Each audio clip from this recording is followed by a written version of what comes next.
নিশীতে ধরিত্রী জুড়ে তুমিশ্রার বিচরণ, দমকা হাওয়া বইছে, পুরো বেলকনি জুড়ে আলো আধারের খেলা। চারপাশ অন্ধকার থাকলেও বেলকনিতে থাকা ছোট ছোট লাইটগুলো জ্বলছে। গালে হাত দিয়ে ভাবনার শহরে বিচরণ করছি। সকাল থেকে বিকালের মাঝের এইটুকু সময়ে জীবনের সবচেয়ে বড় পরিবর্তনটা হয়ে গেল। এখন আমি কারো স্ত্রী, তাও আবার সেই ব্যক্তিটা যাকে আমি ভালোবাসি।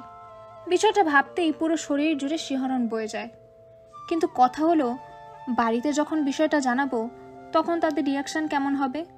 তারা কি মেনে নেবে নাকি? আর কিছু ভাবতে পারলাম না। মনের মাঝে ধক করে উঠল। পরক্ষণে ভাবলাম, আদ্র ভাই সবার প্রিয় ছেলে, তাকে না মানার মতো কোনো কারণ নেই। এমনিতে আমাদের বাড়িতে সবাই আদ্র ভাই বলতে অজ্ঞান। তাকে সবাই বড্ড আদর করে, একমাত্র বোনের একমাত্র পুত্র বলে কথা। তার উপর তার ব্যক্তিত্ব, সব মিলিয়ে সবাই ওনাকে অনেক ভালোবাসে। So no tension. এমন সময় রুমে থাকা ফোনটা বেজে উঠল। দৌড়ে রুমে এসে দেখলাম মহাশয়ের ফোন।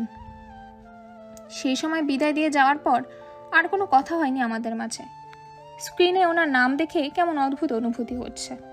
এই মানুষটা এখন আমার পর, ভাবতেই মনের মাঝে অন্যরকম অনুভূতি হচ্ছে। দেখতে দেখতে কল কেটে গেল, আবার পুনরায় বেজে উঠল। নিজেকে সামলে কল রিসিভ করতেই ওপাশ থেকে গম্ভীর কণ্ঠ, ছাদে আয়। অবাক হয়ে গেলাম।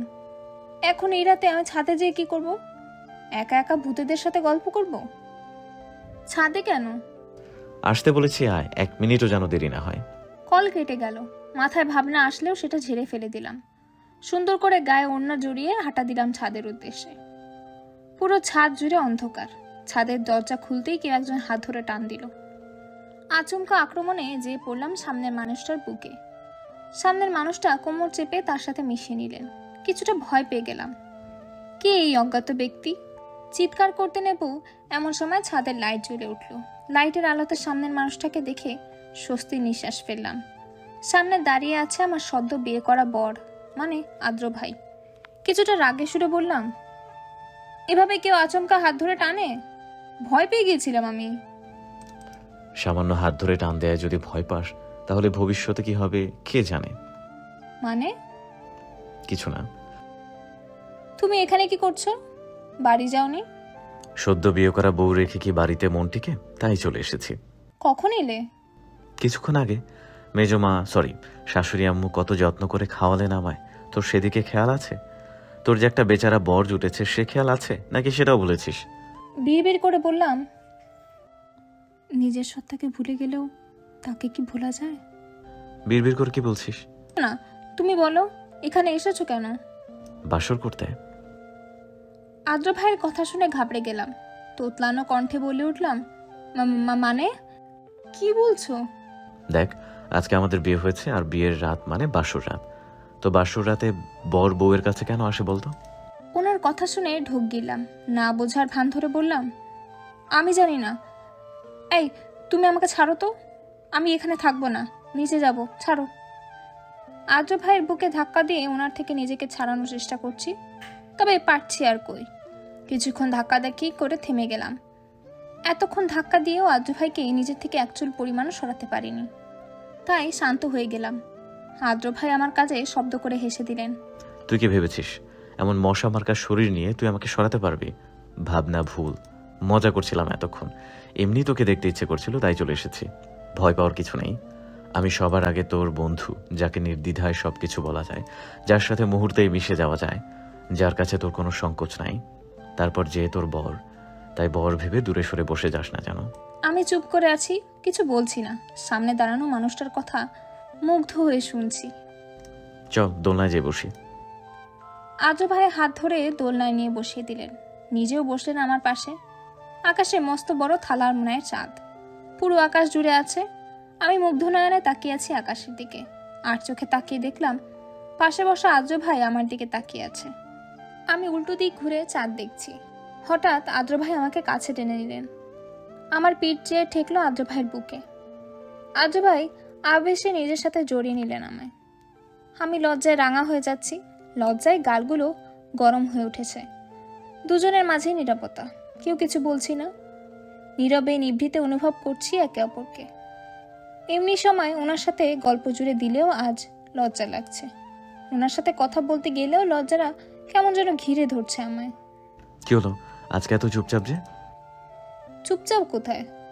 এই যে প্রতিদিনের মতো গল্পের সমাহার নিয়ে বলছিস না, সারাদিন কি কি করলি তা নিয়েও বকবক করছিস না, কারণ কি?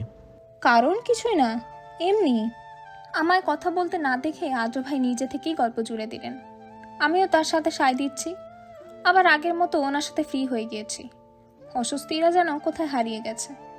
আচমকা মনে প্রশ্ন এলো, আদ্র ভাই কিভাবে আমার খোঁজ পেলেন? এটা তো জানাই হলো না, তাই ফট করে জিজ্ঞেস করে বসলাম, আচ্ছা আদ্র ভাই, তুমি আমায় খুঁজে পেলে কিভাবে? আর জানলেই বা কি করে যে আমার ইভান ভাই তুলে নিয়ে গেছে? আদ্র ভাই আমার প্রশ্ন শুনে দীর্ঘশ্বাস ছাড়লো, দম নিয়ে বলা শুরু করলো, সকালবেলা তোরা বেরিয়ে পড়তেই মনটা কেমন হাঁসফাঁস করছিল। অফিসে গিয়ে কাজের মাঝেও শান্তি পাচ্ছিলাম না, কেমন যেন লাগছিল। মনে হচ্ছিল আমি আমার খুব কাছের কিছু হারিয়ে ফেলছি। দুপুর নাগাদ মেজ মামির কল। হঠাৎ মামির কল পেয়ে ভ্রু কুঁচকে এলো। রিসিভ করতেই ওপাশ থেকে মামি কান্না করতে করতে বলে উঠল, বাবা আদ্র, রোদ এখনো বাসায় আসেনি, ফোন করছি তাও রিসিভ করছে না। তুই জানিস ও কোথায়? ইভা বাড়িতে এসেছে, ওকে কল দিয়েছিল। হ্যাঁ, ইভা বলল ও বন্ধুদের সাথে আছে। রোদ নাকি অনেক আগেই বাড়ির উদ্দেশ্যে বেরিয়েছে, কিন্তু এখনো বাড়ি আসেনি। দেখ তো বাবা ও কোথায়। ঠিক আছে মামা, তুমি চিন্তা করো না, আমি দেখছি। কল কেটে ইভাকে কল করলাম। ইভা জানালো তুই বেরিয়ে গেছিস আরও আগেই। ওর থেকে কোনো ইনফরমেশন পেলাম না, মাথায় কাজ করছিল না। ফোন দিলাম শুভ ভাইকে, ভাইয়া ব্যস্ত ছিল, কোনো রকমে কথা বলে রেখে দিল। কি করব ভেবেই পাচ্ছিলাম না। ফোন দিলাম মামিকে। মামি আজকে বাড়ি থেকে কে গিয়েছিল ওকে আনতে? জলিল ভাই গিয়েছিল। ঠিক আছে, জলিল কাকার নাম্বার আমার কাছে আগে থেকেই ছিল। ডায়াল করলাম তার নাম্বারে। ওনাকে জিজ্ঞেস করতে উনি বলল ইভান নাকি কাকাকে বাজারে পাঠিয়েছে আর ও গেছে তোদের আনতে। তখনই বুঝেছিলাম সব ইভানের চাল। মামিকে ফোন করে জানিয়ে দিলাম উনি যেন চিন্তা না করে, তুই আমার সাথে আছিস। শুভ ভাইকে আবার ফোন দিলাম। সোজা গাড়ি নিয়ে মেডিকেলের সামনে চলে গেলাম। শুভ ভাইকে জড়িয়ে ধরে বলে উঠলাম, শুভ ভাই, ইভান রোদকে কোথাও নিয়ে গেছে। রোদ এখনো বাড়ি ফিরেনি। শুভ ভাই, আমি আমি আমার রোদকে কোথায় খুঁজবো বলো? ইভান ওকে নিয়ে কোথায় গেছে? ও রোদের সাথে কিছু করবে না তো? আমার ভয় হচ্ছে। শুভ ভাই আমায় সান্ত্বনা দিল। মাথা ঠান্ডা করে ভাবতে বসলাম কিভাবে তোকে খুঁজে বের করা যায়। তখন মাথায় এলো লোকেশন ট্র্যাকের কথা। অতঃপর তোর ফোন ট্র্যাক করলাম। লোকেশন দেখাচ্ছিল শহর থেকে কিছুটা দূরে একটা গ্রামের। লোকেশন ট্রেস করতে করতে চলে গেলাম। বাড়ির বাইরে কয়েকজন ছিল, তাদের তোর ছবি দেখিয়ে জিজ্ঞেস করতেই ওরা কেমন ঘাবড়ে গেল। আমার সন্দেহ হলো, ওদের জেরা করতেই ওরা বলে দিল। তারপরের ঘটনা তো তুই জানিস। আদ্র ভাই বলা শেষ করে লম্বা শ্বাস ছাড়লেন। ওনাকে দেখে মনে হচ্ছে নিঃশ্বাসের সাথে সাথে সকল কষ্ট উড়িয়ে দিচ্ছেন। মানুষটা আমার জন্য এতটা করেছে ভেবে মনে মনে শান্তি পেলাম। আদ্র ভাই কানের কাছে মুখ নিয়ে ফিসফিস করে বলে উঠল, আজকে যদি আমি তোকে হারিয়ে ফেলতাম তবে আমি নিঃস্ব হয়ে যেতাম। আমি যে তোকে ছাড়া এক মুহূর্ত কল্পনাও করতে পারি না রৌদ্রময়ী। তুই শুধু আমার, শুধুই আমার। আমায় ছেড়ে যাস না কখনো। তোকে ছাড়া আমি পাগল হয়ে যাব, পুরো উন্মাদ যাকে বলে। কথা দিচ্ছি আমি সজ্ঞানে তোমায় ছেড়ে যাব না। সারা জীবন তোমার বুকে মাথা রেখে তোমার হয়েই রয়ে যাব। দুজনের মাঝে নীরবতা, একে অপরকে আলিঙ্গন অনুভব করছি। এই অনুভূতি বলে বোঝানোর মতো নয়, কোনো কিছু প্রাপ্তির অনুভূতি। আচ্ছা আদ্র ভাই, বাড়িতে আমাদের বিয়ের বিষয়টা বললে না কেন? এমনি বড় মামু ইভানের উপর রেগে আছে। এখন যদি ওর এই কর্মকাণ্ড মামুর সামনে প্রকাশ হয় তবে মামু নির্ঘাত ওকে ত্যায্য করবে। তুই তো মামুর রাগ সম্পর্কে জানিস। ইভান ওর কর্মের ফল কিছুটা হলেও পেয়েছে, তাই আমি চাই না ও পরিবার থেকে আলাদা হোক। পরে যদি আমাদের বিয়ে নিয়ে সমস্যা হয় বা আব্বু আমায় অন্য কোথাও বিয়ে দিতে চায় তখন? আমি আছি কি করতে? তোর ছোট্ট মাথায় এত টেনশন নিতে হবে না। তোর ইয়ার ফাইনালের পর আব্বু আম্মুকে পাঠাবো মামুর কাছে, তারপর একদম লাল টুকটুকে বউ রূপে তোকে আমার বাড়িতে নিয়ে আসবো। আদ্র ভাইয়ের মুখে বউ ডাকটা শুনলেই শরীর বেশ শিহরণ বয়ে যায়। কি মধুর সেই ডাক, ইচ্ছে হয় ওনার মুখ থেকে সারাদিন বউ ডাক শুনতে। আদ্র ভাই আমাকে নিজের বাহুডোরে থেকে ছাড়িয়ে আমার সামনে হাঁটু গেড়ে বসে পড়লেন। পকেট হাতড়ে একটা ডায়মন্ডের রিং সামনে ধরে বললেন, আমার সারা জীবনের সঙ্গী হবি রৌদ্রময়ী। যত্নে আগলে রাখবো তোকে বাহুডোরে। আমার আকাশে বুড়ি হবি, পুরো আকাশ জুড়ে যার বসবাস থাকবে। আমার আকাশের চাঁদ হবি, আলো ছড়িয়ে দিবি আমার আধারের পুরো ঢাকা শহর জুড়ে। আমায় তোর চন্দ্রবিলাসের সঙ্গী বানাবি, অল্প স্বল্প গল্প সাথে ধোঁয়া ওঠা গরম কফির সাথে কেটে যাবে রাত্রি। আমায় তোর বৃষ্টিবিলাসের সঙ্গী বানাবি, তুই আবেশে বৃষ্টিকে গায়ে মাখবি, আমি দূর থেকে মুগ্ধ চোখে চেয়ে দেখব। সবশেষে বলবো আমার ঘরের রানী হবি, পুরো ঘর এবং আমি জুড়ে যার বিচরণ থাকবে। আদ্র ভাই থামলেন। আমি একটু একটু করে কাঁপতে থাকা আমার হাতটা বাড়িয়ে দিলাম। আদ্র ভাই রিং পরিয়ে হাতের উল্টো পিঠে চুমু খেলেন। শিউরে উঠলাম। উঠে দাঁড়িয়ে গালে হাত রেখে কপালে ওষ্ঠ ছুঁয়ে দিলেন। এই ছোঁয়ায় নেই অপবিত্রতা, আছে একগুচ্ছ ভালোবাসার অনুভূতি। আবেশে চোখ বুজে নিলাম। নীরবে নিভৃতে কেটে গেল কিছু মুহূর্ত। অতঃপর দুজনে পুনরায় মেতে উঠলাম গল্পে। রাতের আধারে ঢাকা চাদর সরিয়ে ভোরের আলো ফুটেছে চারিদিকে। সূর্যের আলোয় আলোকিত ধরিত্রী। মুখে এসে আলো পড়তেই ঘুম ভেঙে গেল। পিট পিট করে চোখ খুলে নিজেকে কারো বাহুডোরে আবিষ্কার করলাম। মানুষটা আমায় আবেশে আগলে রেখেছে নিজের হৃদয় মাঝারে। তার উষ্ণ আলিঙ্গনে জড়িয়ে রেখেছে আমায়। আদ্র ভাই দোলনায় সাইডে পিঠ ঠেকিয়ে বসে আছে, আর আমি তার বুকের মাঝে। রাতে দুজনে গল্প করতে করতে কখন যে ঘুমিয়ে গেছি সে খেয়াল নেই। মুখ তুলে চাইতেই আদ্র ভাইয়ের ঘুমন্ত মুখটা চোখের সামনে ভেসে উঠল। কি সুন্দর লাগছে মানুষটাকে। ওনাকে এত সুন্দর হতে হবে কেন?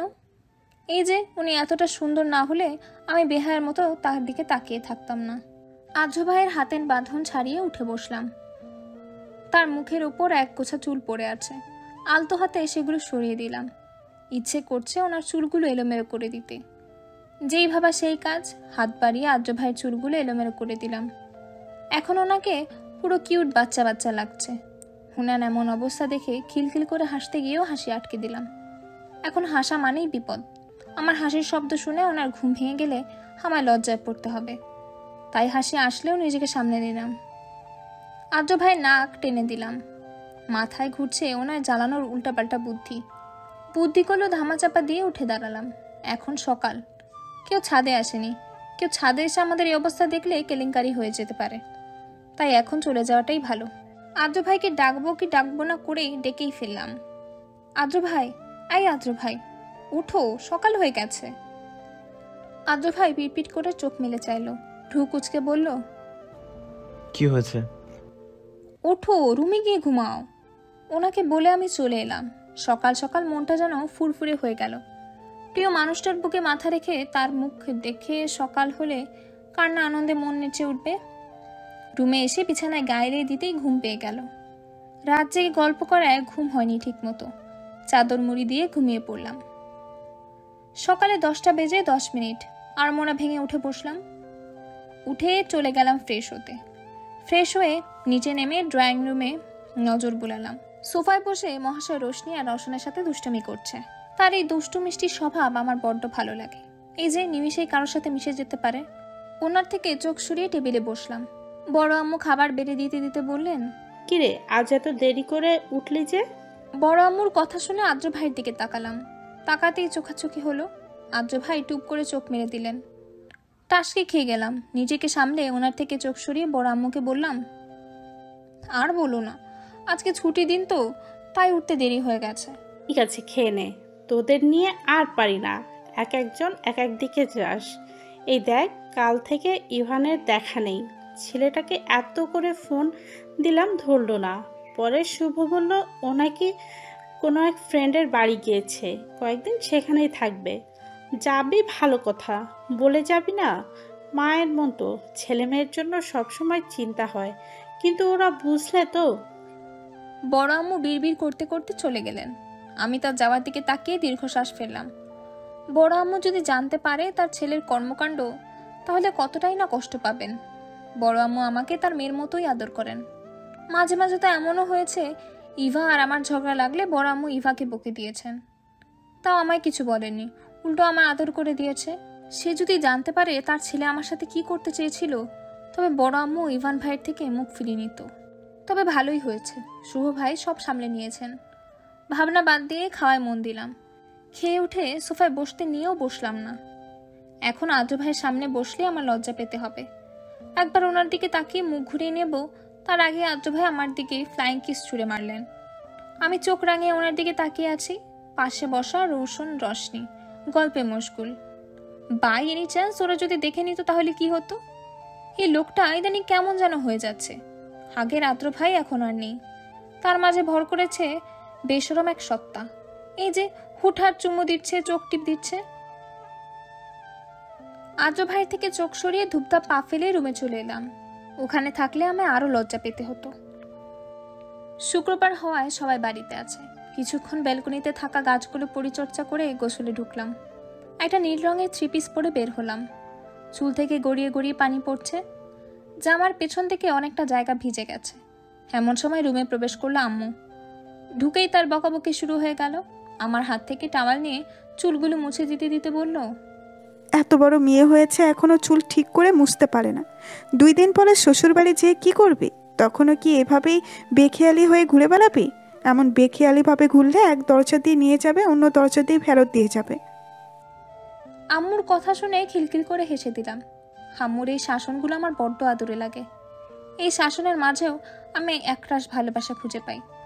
আমি চাইলেই চুলগুলো সুন্দর করে মুছে ফেলতে পারি, কিন্তু মুছিনি, কারণ শুক্রবার আমি বাসায় থাকলে আম্মু এই সময় আমার রুমে আসবে। তাই আম্মুর শাসন নামক আদর পাওয়ার জন্য আমি ইচ্ছে করেই চুলগুলো ঠিকমতো মুছিনি। আম্মু চুল মুছে দিয়ে ঘর গোছাতে গোছাতে আমার 14 গোষ্ঠী উদ্ধার করা শুরু করলেন। আমি হাসতে হাসতে রুম থেকে বেরিয়ে গেলাম। নিচে নেমে দেখি রওশন, রোশনি আর ইভা বসে বসে গল্প করছে। আমি ওদের সাথে বসে পড়লাম। ভাবি আর বড় আম্মু মিলে টেবিলে খাবার এনে রাখছে। শুক্রবার দিনটা আমাদের বাসায় প্রায় পিকনিক টাইপ হয়। শুক্রবার সবাই একসাথে বসে দুপুরের খাবার খাওয়া হয়। এমনি দিন তো আব্বুরা অফিসে থাকে, আমরা ছোটরা যার যার মতো স্কুল কলেজে থাকি। এই শুক্রবার দিনটা সবার একসাথে কাটানো হয়। আড্ডা দিয়েছি, এমন সময় দরজা দিয়ে কারো আগমনের শব্দে সেদিকে তাকালাম। একে একে বড় আব্বু, আব্বু, অব্র ভাই আর শুভ ভাই ঢুকছে। সবার শেষে আসলেন আদ্র ভাই। ওনার পরনে নীল পাঞ্জাবি, সাদা পায়জামা, পাঞ্জাবির হাতা কোনই পর্যন্ত গোটানো, বাম হাতে ঘড়ি, চুলগুলো গুছিয়ে রাখা। তাকে দেখে এক দফা প্রেমে পড়ে গেলাম। কেমন বেহায়ের মতো ওনার দিকে তাকিয়ে থাকতে ইচ্ছে করছে। ভাবতেই অবাক লাগে এই সুদর্শন মানুষটা আমার বর। শুধুই আমার অবাক করা বিষয় হলো আমাদের দুজনের পরনেই নীল রং। দুজনের মনের সাথে কাপড়ের রঙও মিলে গিয়েছে। ওনার থেকে চোখ সরিয়ে নিলাম। একে একে সবাই এসে পুরো সোফা জুড়ে বসে পড়ল। একটু পরেই সবার ডাক পড়লো খাওয়ার জন্য। সবাই যার যার মতো বসেছে। আমার জন্য খালি আছে একটা চেয়ার, সেটা অভ্র ভাইয়ের বরাবর। কোনো কিছু না ভেবে বসে পড়লাম। নিচের দিকে তাকিয়ে খাবার খাচ্ছি। এমন সময় পায়ে কারো ছোঁয়া অনুভব করলাম, তবে আমলে না নিয়ে খাওয়ায় মন দিলাম। হয়তো ভুলে কারো পা লেগে গেছে, তবে ক্রমশ পায়ের বিচরণ বেড়ে চলেছে। ছোঁয়া পায়ের পাতা ছাড়িয়ে উপরে উঠতেই কাশি দিয়ে উঠলাম।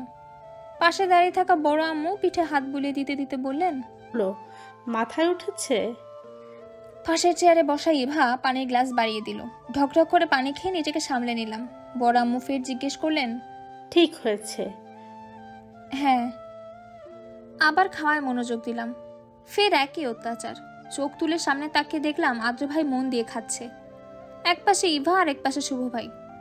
শুভ ভাই এমনটা করবে না এটা শিওর। ইভার দিকে তাকিয়ে দেখি ওর পা ঠিকঠাক আছে। সন্দেহ হলো। টেবিলের নিচে উকি দিয়ে দেখলাম এগুলো আদ্র ভাইয়ের কাণ্ড। উনি ওনার পা দিয়ে আমার পায়ের উপর স্লাইড করছিল। কি বজ্জাত লোক ভাবা যায়। মুখ দেখে মনে হয় কিছুই বোঝে না। চোখ রাঙিয়ে ওনার দিকে তাকালাম।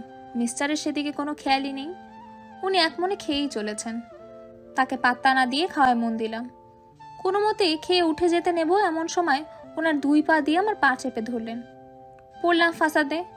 নড়তেও পারছি না, চড়তেও পারছি না। এই কি অবস্থা! একে একে সবাই খেয়ে উঠে যাচ্ছে। আমি অসহায়ের মতো বসে আছি। ইভা উঠে যেতে যেতে বলল, কি রে, উঠছিস না কেন?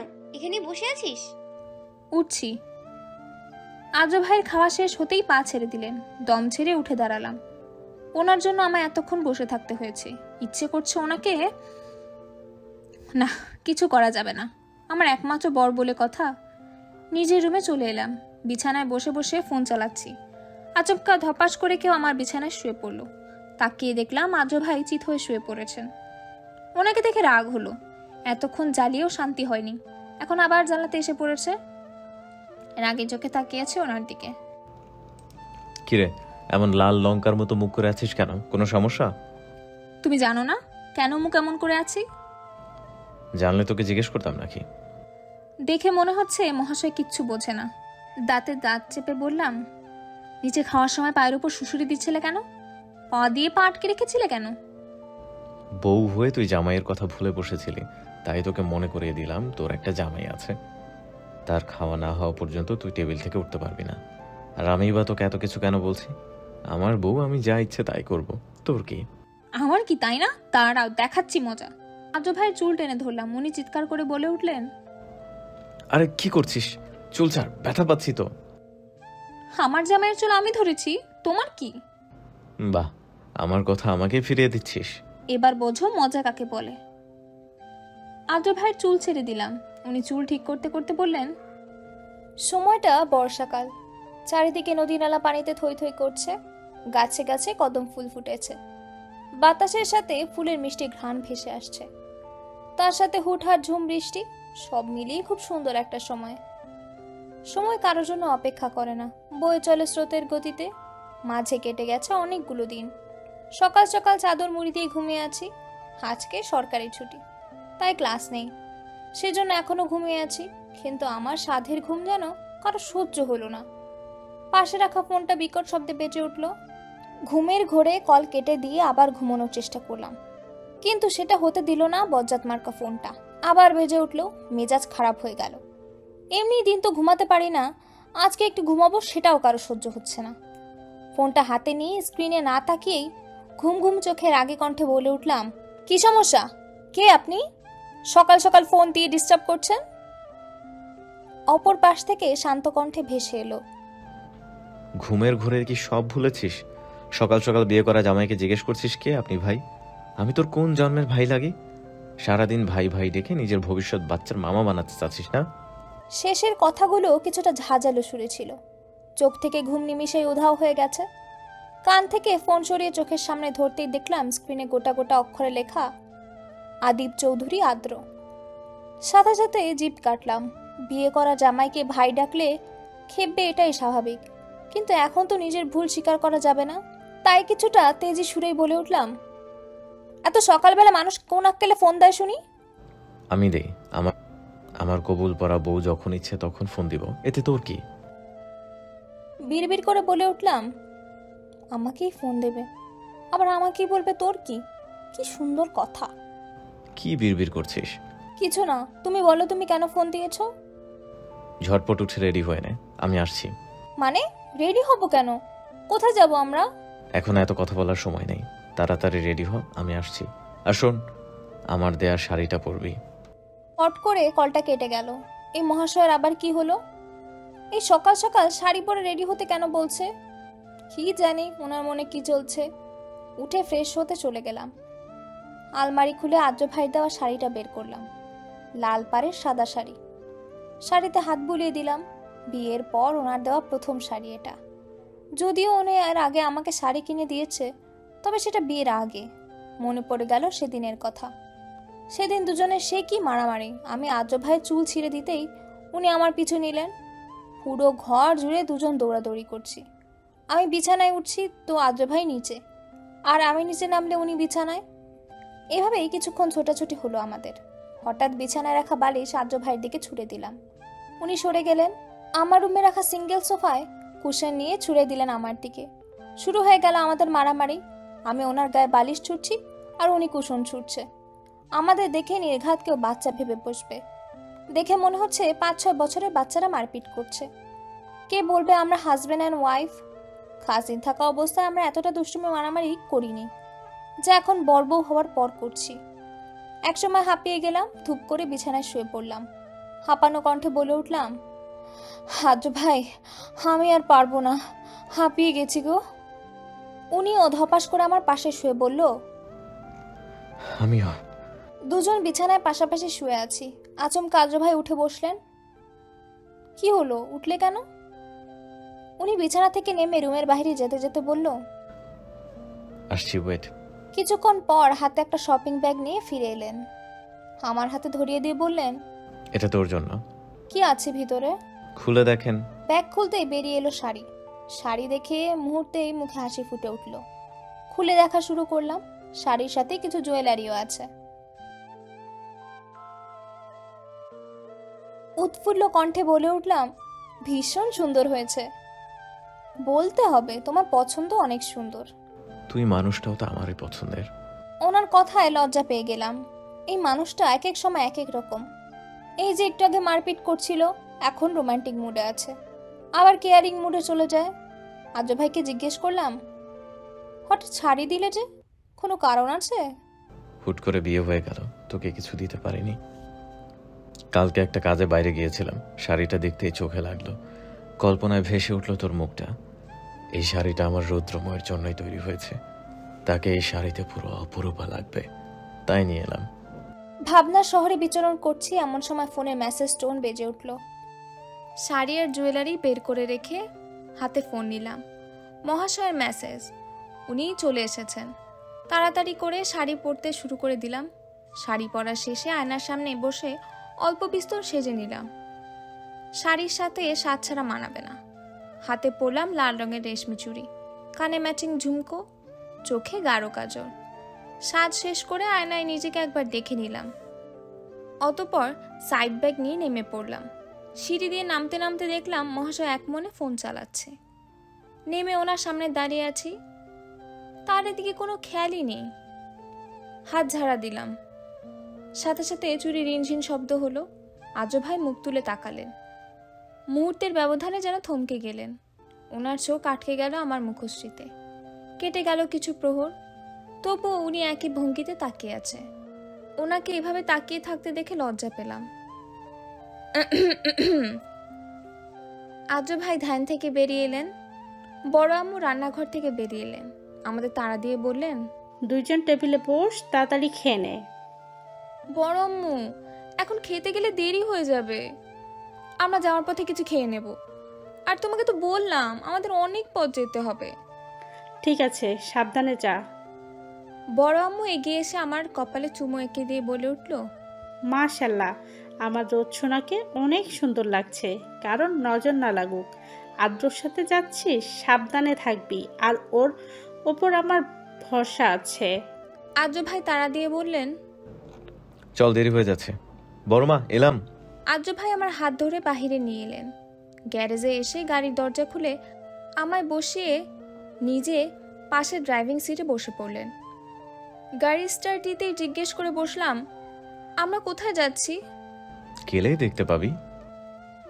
আর কথা বললাম না, গাড়ি চলছে তার আপন গতিতে। বাহিরে তাকিয়ে বাহিরের দৃশ্য দেখছি। হঠাৎ মাথায় প্রশ্ন এলো। ফট করে আদ্র ভাইকে জিজ্ঞেস করে বসলাম, তুমি বড় মাকে কি বলেছো?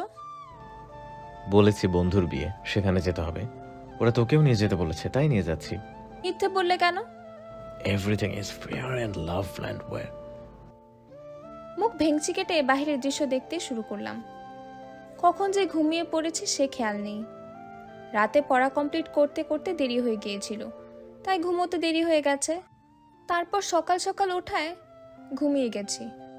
আদ্র ভাই আমার মাথা নিয়ে ওনার কাঁধে রাখলেন। কারো আধো আধো কণ্ঠ, কারো ডাক শুনে ঘুম ভেঙে গেল। রোদ, এই রোদ, ওঠ, আমরা এসে পড়েছি। পিট পিট করে চোখ খুলে সামনে আদ্র ভাইকে আবিষ্কার করলাম। আমায় তাকাতে দেখে বলে উঠলেন, আমরা আমাদের গন্তব্যে এসে পড়েছি, এখন উঠ। আশেপাশে তাকিয়ে দেখলাম গ্রাম্য এলাকা। দেখে মনে হচ্ছে শহর থেকে অনেকটা দূরে। আদ্র ভাই নিজে বের হয়ে আমার পাশের দরজাটাও খুলে দিলেন। দুজনে হেঁটে সামনে যাব, এমন সময় উনি বলে উঠলেন, শিট, আমি তো মেইন জিনিসটাই ভুলে বসেছি। কি ভুলে গেছো? আর এটা কোথায়? দেখে তো কোনো বিয়ে বাড়ি বলে মনে হচ্ছে না। একটু ধৈর্য ধরুন মিসেস, সব দেখতে পাবেন। উনি আমায় নিয়ে গাড়ির পেছনের সিটে বসিয়ে দিলেন। নিজে পাশে বসলেন। সামনে রাখা একটা ব্যাগ কাছে নিয়ে বসে বললেন, পা তুলে বস। কেন? এত কথা না বলে যেটা বলছি সেটা কর। পা তুলে বসলাম। আদ্র ভাই শাড়ি একটু উপরে তুলে দিয়ে বলল, শাড়ি ধরে রাখ। আমি শাড়ি ধরে বসলাম। উনি ব্যাগ থেকে আলতা বের করলেন। খুব সাবধানতার সহিত উনি আমার পায়ে আলতা পরিয়ে দিলেন। আলতা পায়ে নুপুর বড্ড সুন্দর লাগছে। এবার হাত দে দেখি। কোনো কথা না বলে হাত বাড়িয়ে দিলাম। হাতেও সুন্দর করে আলতা পরিয়ে দিলেন। আমি মুগ্ধ চোখে ওনার দিকে তাকিয়ে আছি। প্রেমিক পুরুষ আসলেই বড্ড সুন্দর। আদ্র ভাই আলতা পরানো শেষ করে বলে উঠলেন, ডান, এখন চল। দুজন বেরিয়ে হাঁটা দিলাম। কিছুটা হেঁটে যেতেই সামনে এক ঘাট পড়ল। আদ্র ভাই মাঝিদের সাথে কথা বলে নৌকা নিলেন। উনি উঠে আমার দিকে হাত বাড়িয়ে দিলেন, কিন্তু আমার ভয় করছে। আদ্র ভাই নেমে হুট করে আমায় কোলে তুলে নিলেন। এতগুলো মানুষের সামনে এভাবে কোলে নেওয়ায় লজ্জা পেয়ে গেলাম। ফিসফিস করে বললাম, সবার সামনে কোলে তুললে কেন? না মাও, আমার লজ্জা লাগছে। আমার বউ আমি কোলে তুলেছি, এটা কার কি? এই লোকটাকে বলে লাভ নেই। আদ্র ভাই আমায় নৌকায় নিয়ে নামিয়ে দিলেন। নৌকার এক পাশে মাঝি, অপর পাশে আমি আর আদ্র ভাই। নৌকা চলা শুরু করলো। আমি এখনো জানি না কোথায় যাচ্ছি। নৌকা কিছুটা এগোতেই দেখলাম আশেপাশে লাল শাপলায় ভরপুর। শাপলা দেখতেই মনটা আনন্দে নেচে উঠল। ইচ্ছে করছে ছুঁয়ে দিতে, কিন্তু শাপলাগুলো অনেকটা দূরে। আর একটু ভিতরে যেতেই শাপলাগুলো হাতের নাগালে চলে এলো। আদ্র ভাই কয়েকটা শাপলা তুলে আমার হাতে দিলেন। শাপলাগুলো ছুঁয়ে দেখছি। আদ্র ভাইকে জিজ্ঞেস করলাম, হঠাৎ শাপলা বিলে নিয়ে এলে যে? কেউ একজন 2 বছর আগে শাপলা বিলের একটা ভিডিওতে কমেন্ট করছিল, আজকে একটা জামাই নাই বলে শাপলা বিলে যেতে পারি না। সেদিন ভেবে নিয়েছিলাম রৌদ্রময় আমার হলে তাকে নিয়ে পুরো শাপলা বিলের আনাচে কানাচে ঘুরবো, একে একে তার সকল ইচ্ছে পূরণ করব। আমি এক নজর সামনে বসা মানুষটার দিকে তাকালাম। এই মানুষটাকে জীবনসঙ্গী হিসেবে পেয়ে আমি ভাগ্যবতী। ওনাকে জীবনে না পেলে হয়তো জীবনটাই অপূর্ণ থেকে যেত। সাপটাগুলো নেড়ে চেড়ে দেখছি। আরও কিছু দূর যেতেই নৌকা থামিয়ে দিলেন। আদ্র ভাই পায়জামা কিছুটা তুলে পানিতে পা ভিজিয়ে বসলেন। ওনার দেখা দেখে আমিও পা ভিজিয়ে বসলাম। পানির মাঝে পা নাড়িয়ে দুষ্টুমি করছি। পানিতে ছলছল শব্দ হচ্ছে। হঠাৎ মাথায় দুষ্টু বুদ্ধি চেপে বসলো। কিছুটা পানি হাতে নিয়ে আদ্র ভাইয়ের দিকে ছুঁড়ে দিলাম। উনিও আমার দিকে ছুঁড়ে দিলেন। পানি নিয়ে দুজন কিছুক্ষণ দুষ্টুমি করলাম। মাঝে নৌকার মাঝি ভাই শাপলা দিয়ে একটা মুকুট বানিয়ে দিলেন। আদ্র ভাই সেটা হাতে নিয়ে সুন্দর করে মাথায় পরিয়ে দিলেন। আমার দিকে মুগ্ধ চোখে তাকিয়ে বললেন, আমার শাপলা রানী। হালকা মেঘাচ্ছন্ন আকাশে মেঘের মাঝে উকি দিচ্ছে সূর্য। প্রতিদিনের ন্যায় আজ সূর্যের প্রখরতা নেই। নৌকা ছুটে চলেছে এদিক থেকে সেদিক। পুরো বিল জুড়ে চক্কর দিচ্ছে। পানিতে পা ভিজিয়ে কোলে একগুচ্ছ শাপলা নিয়ে বসে সময় আর পরিবেশ দুটোই উপভোগ করছি। আদ্র ভাই আমার কিছু সুন্দর ছবি আর ভিডিও করে দিয়েছে। মাঝেকে দিয়ে দুজন কিছু কাপল ফটো তুলে নিয়েছি। ঘোরাঘুরি শেষে নৌকা থেকে নামার সময়ও আদ্র ভাই কোলে তুলে নামিয়েছে। আর আমি লজ্জায় তার বুকে মুখ গুজে দিয়েছি। আশেপাশে মানুষের অভাব নেই, ওনার লজ্জা না থাকলেও আমার তো আছে। দুজন হাতে হাত রেখে হাঁটছি। হঠাৎ চোখ পড়লো পাশে এক দোলনাতে। বায়না ধরলাম দোলনায় চড়ব। আদ্র ভাই সেখানে নিয়ে গেলেন। আমি দোলনায় বসেছি, উনি পেছন থেকে ধাক্কা দিচ্ছেন। খোলা চুলে দোলনায় বসার অনুভূতি আলাদা। হঠাৎ ঝুম বৃষ্টি শুরু হলো। আচমকা বৃষ্টি আসায় দুজনেই কিছুটা ভিজে গেলাম। আদ্র ভাই তাড়া দিয়ে বলল, গাড়িতে চল, এখানে থাকলে ভিজে যাব। আরে একটু একটু ভিজলে কিছু হবে না। এটা বাড়ির পাশের জায়গা না যে ভিজে বাড়ি গিয়ে চেঞ্জ করে নিবি। ভেজা শরীরে পরে ঠান্ডা লেগে যাবে। আমি মুখ ফুলিয়ে বললাম, আজ একটু ভিজি না প্লিজ। আদ্র ভাই কিছু বলল না। আরও কিছুক্ষণ দোল খেয়ে নামলাম। এখনো বৃষ্টি পড়ছে, তবে ঝিরি ঝিরি বৃষ্টি। আদ্র ভাইয়ের হাত জড়িয়ে ধরে দুজন বৃষ্টির মাঝে হেঁটে চলেছি। কিছু দূর যেতেই শুনশান রাস্তা। পুরো রাস্তায় কোনো মানুষ নেই। ওনার হাত ছেড়ে দিয়ে দুহাত মেলে দিলাম। দুহাত মেলে দিয়ে ঘুরছি আর বৃষ্টি গায়ে মাখছি। বৃষ্টিতে ভেজার ফলে শাড়ি একদম গায়ের সাথে মিশে গেছে। সাদা শাড়ি হওয়ায় পেট পিঠ অনেকটাই বোঝা যাচ্ছে। আমার থেকে একটু দূরে দাঁড়িয়ে আদ্র ভাই গাছের সাথে হেলান দিয়ে আমার দিকে তাকিয়ে আছে। ওনার চাহনি কেমন বেসামাল। আমার সেদিকে ধ্যান নেই। আমি আছি বৃষ্টিতে মগ্ন। আবেশে বৃষ্টির ফোঁটাগুলো মেখে চলেছে শরীরে। আদ্র ভাই একটু একটু করে আমার দিকে এগিয়ে আসছেন। একসময় একদম সামনে এসে দাঁড়ালেন। আচমকা ওনাকে এতটা সামনে দেখে ভরকে গেলাম। আদ্র ভাই কিছুক্ষণ এক দৃষ্টিতে তাকিয়ে রইলেন। ওনার দৃষ্টিতে মাদকতা। অতপর হাত বাড়িয়ে মুখের ওপরে পড়ে থাকা চুলগুলো সরিয়ে কানের পেছনে গুঁজে দিলেন। ওনার ছোঁয়ায় শিউরে উঠলাম। উনি নেশালো চোখে তাকিয়ে আছে আমার দিকে। তার চাহনিতে যে ধ্বংস নিশ্চিত। আদ্র ভাই একটু একটু করে এগিয়ে আসছে আমার দিকে। আমি তার বুকে হাত রেখে বাধা দিলাম। তাতেও যেন কাজ হলো না। মৃদু কণ্ঠে বলে উঠলাম, আদ্র ভাই। উনি আমার ঠোঁটের ওপর হাত দিয়ে বলল, কোনো কথা না। চুপ করে গেলাম। আদ্র ভাই আমার গালে হাত রেখে ধীরে ধীরে এগিয়ে আসছে। ওনাকে এতটা কাছে আসতে দেখে চোখ বুজে নিলাম। ওনার শ্বাস আমার মুখের ওপর পড়ছে। দুজনের অবস্থান খুবই কাছাকাছি। হৃৎপিণ্ড অসম্ভব বেগে লাফাচ্ছে। শ্বাস প্রশ্বাস অনিয়ন্ত্রিত হয়ে গেছে। মনে হচ্ছে কেউ হৃৎপিণ্ডে হাতুড়ি পেটা করছে। আদ্র ভাই হুট করে অধরে অধর মিলিয়ে দিলেন। হতবাক হতভম্ব হয়ে গেলাম। আদ্র ভাইয়ের বিচরণ পুরো ওষ্ঠ জুড়ে। নিজেকে সামলাতে না পেরে আদ্র ভাইয়ের বুকের কাছড়ার শার্ট খামচে ধরলাম। আদ্র ভাইকে দেখে মনে হচ্ছে উনি নেশায় মত্ত হয়ে গেছে। কোনো হুঁশ নেই তার। পাগলের মতো আধিপত্য বিস্তার করছে অধর জুড়ে। এমন সময় বজ্রপাত হলো। ভয় পেয়ে ওনাকে শক্ত করে জড়িয়ে ধরলাম। এতক্ষণে আদ্র ভাই হুঁশে ফিরলেন। নিজেকে সামলে আমায় শক্ত করে নিজের সাথে চেপে ধরলেন। কানের কাছে ফিসফিস করে বললেন, সরি বলবো না, কারণ আমি আমার অধিকার নিয়ে তোকে স্পর্শ করেছি। তোর উপর সম্পূর্ণ অধিকার আমার আছে। ফের বললেন, এখানে খোলা আকাশের নিচে দাঁড়ানো যাবে না। চল দেখি আশেপাশের কোনো বাড়ি বা দোকান আছে কিনা। আমায় আগলে নিয়ে হাঁটা দিলেন সামনের দিকে। একটু এগোতেই একটা দোকান পড়ল। দোকানের পাশে একটা বাড়ি। দেখে মনে হচ্ছে যাদের দোকান তাদেরই বাড়ি। দুজন যে দোকানের ছাউনির নিচে দাঁড়ালাম। এখানেও বৃষ্টির ঝাপটা আসছে। এতক্ষণ ভিজায় ঠান্ডা লাগছে। শরীর ঠান্ডা হয়ে আসছে। ঠান্ডার তোপে কাঁপাকাঁপি শুরু হয়ে গেল। আদ্র ভাই বিষয়টা লক্ষ্য করে জিজ্ঞাসা করলো, ঠান্ডা লাগছে? কাঁপতে কাঁপতে জবাব দিলাম, উনি আশেপাশে কিছু খুঁজলেন, তবে পেলেন না। তাই আমায় নিজের সাথে চেপে ধরলেন। ঝিরি ঝিরি বৃষ্টি এখন ঝুম বৃষ্টিতে রূপ নিয়েছে। দুজন দুজনকে জড়িয়ে আছে।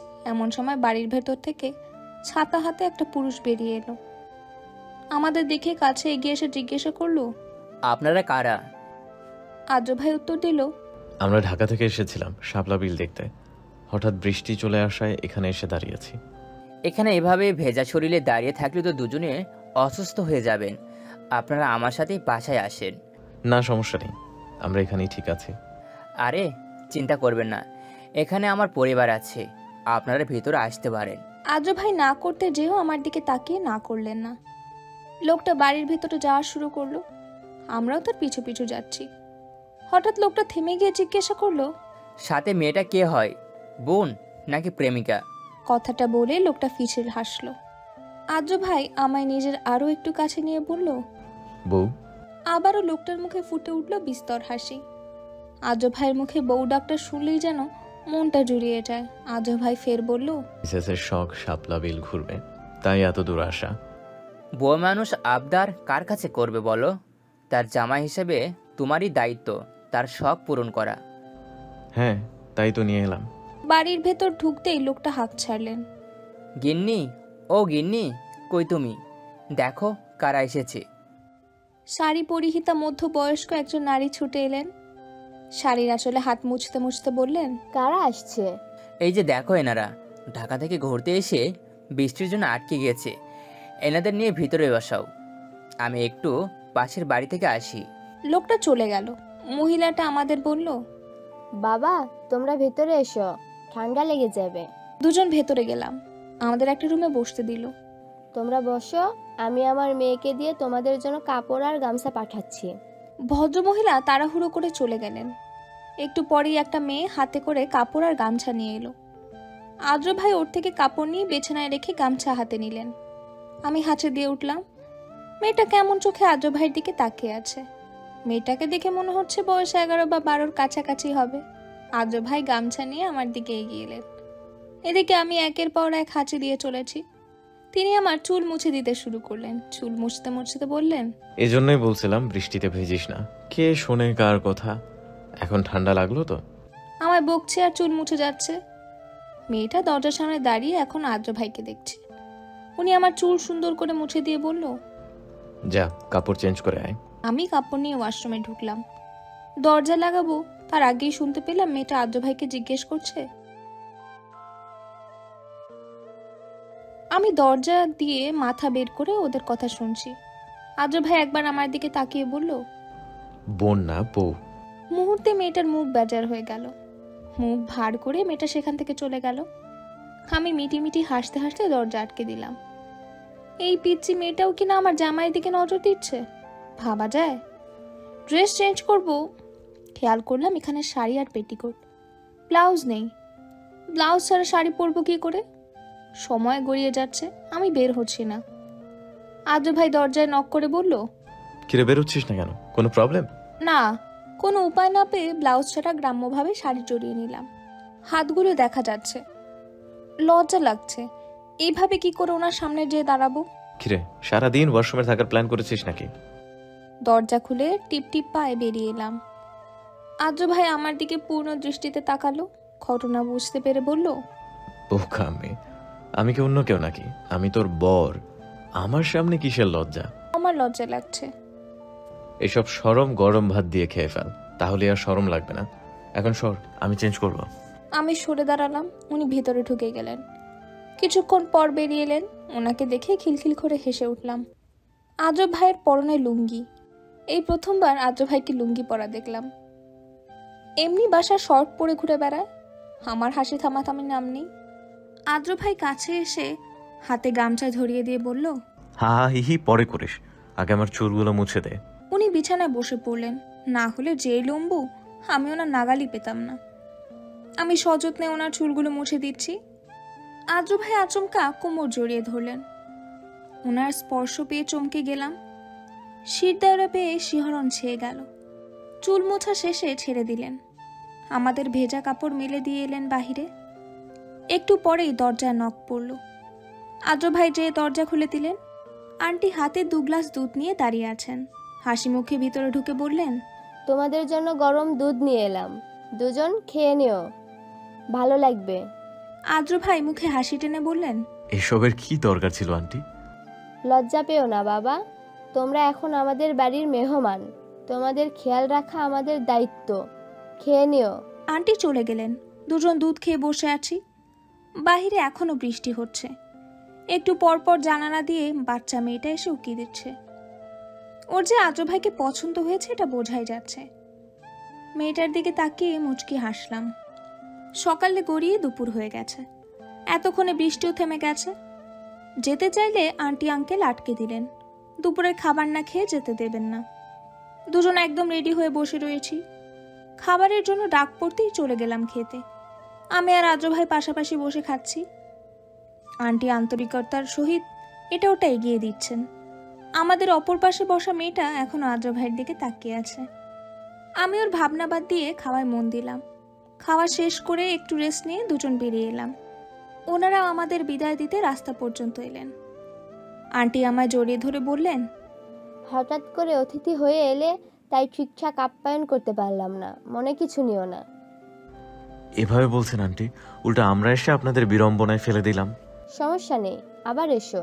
আমি যে আদ্র ভাইয়ের পাশে দাঁড়ালাম। আমাদের দুজনকে একসাথে দেখে বললেন, মাশাআল্লাহ, দুজনকে একসাথে অনেক সুন্দর লাগছে, এভাবেই দুজন একসাথে থেকো, দোয়া রইল। আপনারাও ভালো থাকবেন। পিচ্চি মেয়েটা এখনো আদ্র ভাইয়ের দিকে তাকিয়ে আছে। সেটা দেখে উনি এগিয়ে যেয়ে মেয়েটার মাথায় হাত বুলিয়ে দিয়ে বললেন, ভালো থেকো পিচ্ছি, আর সব সময় বাবা মায়ের কথা শুনবে, মন দিয়ে পড়াশোনা করবা। মেয়েটা মাথা নেড়ে সায় জানালো। ওকে দেখে মনে হচ্ছে এক্ষুনি কেঁদে দেবে। তাদের থেকে বিদায় নিয়ে চলে এলাম। পিছনে রয়ে গেল আচমকা পরিচয় হওয়ার কিছু মানুষ, কিছু সুন্দর মুহূর্ত। সায়ান্নে আকাশ কালো মেঘে ছেয়ে গেছে। আকাশের অবস্থা দেখে মনে হচ্ছে মুষলধারে বৃষ্টি নামবে। হলেও তাই, ক্ষণিকের ব্যবধানে বৃষ্টি শুরু হলো। কম্বল মুড়ি দিয়ে শুয়ে আছি। আসার পর থেকে শরীরটা কেমন যেন লাগছে, ম্যাচ ম্যাচ করছে, গা গরম লাগছে। একের পর এক হাঁচি দিয়েই চলেছি। সর্দি মুছতে মুছতে সারা ঘর টিস্যুময় হয়ে গেছে। পুরো রুমে জুড়ে টিস্যু ছড়াছড়ি। এসে ড্রেস চেঞ্জ করে বিছানায় গায়ে দিয়েছি। কখন যে ঘুমিয়ে গেছি সে খেয়াল নেই। ঘুম ভাঙলো শীত শীত অনুভব হওয়ায়। হাতে কম্বল না পেয়ে উঠতে হলো। উঠে কম্বল মুড়ি দিয়ে শুয়েছি। সন্ধ্যাবেলায় নিচে আড্ডা বসেছে। রোশনি দুবার ডেকে গিয়েছে, তবে আমি কোনো পাত্তা দিইনি। এখন বিছানায় শুয়ে শুয়ে আর ভালো লাগছে না, বিরক্ত লাগছে। উঠে ফ্রেশ হয়ে সুন্দর করে গায়ে ওড়না জড়িয়ে নিলাম, না হয় শীত করবে। নিচে নেমে দেখলাম এক সোফায় রোশনি ইভা বসা, অপর পাশের সোফায় রওশন, আদ্র ভাই আর অব্র ভাই বসা। সবাই গল্প করলেও আদ্রমশাই ফোনের ভেতর ডুবে আছে। আমি নিঃশব্দে যেয়ে ইভার পাশে বসে পড়লাম। একটু পর ভাবি হাতে করে গরম গরম ভাজা পোড়া নিয়ে এলো। সবাই হামলে পড়লো ওগুলোর ওপর। আমি এক কোণে ঘাপটি মেরে বসে রয়েছি। ভাবি বলে উঠল, কি হয়েছে রোদ, আজ এত চুপচাপ যে? সারাদিন বাসায়ও ছিলে না, আসার পর রুমে ঢুকে রইলে, এখন এখানেও এমন মনমরা হয়ে রয়েছো, কোনো সমস্যা? ভাবির কথা শুনে আদ্র ভাই ফোন থেকে চোখ তুলে তাকালেন। তির্যক চোখের চাহনি তার। ওনাকে এভাবে তাকাতে দেখে ভরকে গেলেও নিজেকে সামলে নিয়ে বলে উঠলাম, না ভাবি, তেমন কিছু না। কিছু তো একটা হয়েছে, চোখগুলো কেমন লাল লাল লাগছে, নাকের ডগাও লাল হয়ে আছে। অসুস্থ তুমি? সর্দি লেগেছে, এই আর কি। সোফা থেকে উঠে রান্নাঘরের দিকে হাঁটা দিলাম। রান্নাঘরে আম্মু কাটাকুটি করছে আর বড় আম্মু রান্না করছে। আমাদের বাড়িতে হেল্পিং হ্যান্ড থাকলেও রান্না আম্মুরাই করে, কারণ আমাদের বাড়ির কেউ মেয়েদের হাতের খাবার পছন্দ করে না। বড় আম্মুর কাছে গিয়ে পিঠে মাথা ঠেকিয়ে মৃদু স্বরে বললাম, বড় আম্মু, কড়া করে কফি বানিয়ে দাও তো, মাথাটা ধরেছে। বড় আম্মু বলল, একটু দাঁড়া, আমি তরকারির ঝোল দিয়েই বানিয়ে দিচ্ছি। আম্মু বলে উঠল, তুমি কেন বানিয়ে দিবে আপা? ওর হাত নেই, ও বানিয়ে নিতে পারে না? এভাবে বলছিস কেন মেছো? মেয়েটা সারাদিন ঘুরে ফিরে নিশ্চয়ই ক্লান্ত হয়ে গেছে, তাই আমার কাছে আবদার করেছে। এমনি সময় তো নিজেই বানিয়ে খায়। ফের আমার উদ্দেশ্যে বলল, তুই একটু বস শোনা, আমি বানিয়ে দিচ্ছি। রান্নাঘরের ক্যাবিনেটের উপর উঠে বসলাম। মাথা অসম্ভব ব্যথা করছে। দেয়ালে মাথা ঠেকিয়ে রেখেছি। বড় আম্মু কফি বানানোর মাঝে একবার আমায় দেখে নিয়ে বলে উঠল, কি হয়েছে রোচনা? মুখটা অমন শুকনো শুকনো লাগছে কেন? তার উপর দেয়ালে মাথা ঠেকিয়ে রেখেছিস। শরীর বেশি খারাপ লাগছে? শরীর বেশি খারাপ লাগলে শুভকে বলিস। নাক টেনে বলে উঠলাম, তেমন কিছু না বড় আম্মু, মাথাটা ধরেছে আর সর্দি লেগেছে একটু। বড় আম্মু কফি আমার হাতে ধরিয়ে দিয়ে বলল, সারাদিন ঘোরাঘুরির কারণে হয়তো এমন লাগছে, যা গিয়ে রেস্ট নিয়ে দেখবি ভালো লাগবে। বড় আম্মুর কথার বিপরীতে মুচকি হাসি দিয়ে চলে এলাম। আড্ডায় না বসে কফি হাতে নিজের রুমের দিকে পা বাড়ালাম। সময় যত যাচ্ছে শরীর ততই খারাপ লাগছে। কফি শেষ করে কম্বল গায়ে দিয়ে শুয়ে পড়লাম। বসে থাকার মতো শক্তি বা ইচ্ছে কোনোটাই নেই। রাত বাড়ছে, তার সাথে পাল্লা দিয়ে বাড়ছে শরীরের তাপমাত্রা। সে যে কম্বল মুড়ি দিয়ে শুয়েছি আর উঠিনি। মাঝে রোশনি কয়েকবার ডেকে গেছে খাবার খাওয়ার জন্য, আমি না করে দিয়েছি। বিছানা থেকে ওঠার মুক্ত শক্তি পাচ্ছি না। জ্বরের প্রকোপে গা জ্বলছে রীতিমতো। একটু পরে আবার দরজায় খটখট আওয়াজ হলো। কোনো উত্তর দিলাম না, কিন্তু অনবরত দরজা ধাক্কানোতে শান্তিতে একটু ঘুমাতেও পারছি না। কানের কাছে অস্ফুট স্বরে কারো ডাক ভেসে আসছে। কোনো রকম উঠে দরজা খুলে দিয়ে ধূপ করে আবার বিছানায় শুয়ে পড়লাম। খানিকক্ষণ পরে কপালে কারো হাতের স্পর্শ অনুভব হচ্ছে। সামনের মানুষটা কপালে হাত রেখে শিউরে উঠল। কানে অস্পষ্ট স্বরে তার কিছু কথা ভেসে এলো। তারপর আর কিছু মনে নেই। চোখ পিটপিট করে খুলে নিজেকে কারো বাহু বন্ধনে আবিষ্কার করলাম। চোখের সামনে কারো উন্মুক্ত বুকের দৃশ্য ভেসে এলো। শিউরে উঠলাম। তড়িঘড়ি করে মানুষটার মুখের দিকে তাকালাম। মানুষটার মুখ দেখে মনটা শান্ত হয়ে গেল। আমার একমাত্র বরমশাই। ওনাকে দেখে লজ্জায় লাল হয়ে গেলাম। আশেপাশে তাকিয়ে নিজের অবস্থান দেখার চেষ্টা করছি। না, আমি তো আমার ঘরেই আছি, কিন্তু আদ্র ভাই আমার রুমে, উনি আমার রুমে কখন এলো? আদ্র ভাই আমায় নিজের সাথে আষ্টে পিষ্টে জড়িয়ে রেখেছে। দেখে মনে হচ্ছে আমায় ছেড়ে দিলেই বোধহয় হারিয়ে যাব। কি সুন্দর করে ঘুমিয়ে আছে মানুষটা। ওনার ঘন চোখের পাপড়িগুলো দেখতে অনেক সুন্দর লাগছে। মুখের ওপর কিছু এলোমেলো চুল পড়ে রয়েছে। হাত বাড়িয়ে সেগুলো পিছনে সরিয়ে দিলাম। মাথায় দুষ্টু বুদ্ধি চেপে বসলো। চুলগুলো এলোমেলো করে দিলাম। দুই হাত দিয়ে দুই গাল টেনে দিলাম। মহাশয়ের তাও ঘুম ভাঙার নামই নেই। বুকের মাঝে আঁকিবুকি করা শুরু করলাম। উনি খানিকটা বিরক্ত হয়ে হাত সরিয়ে দিলেন, তবে উঠলেন না।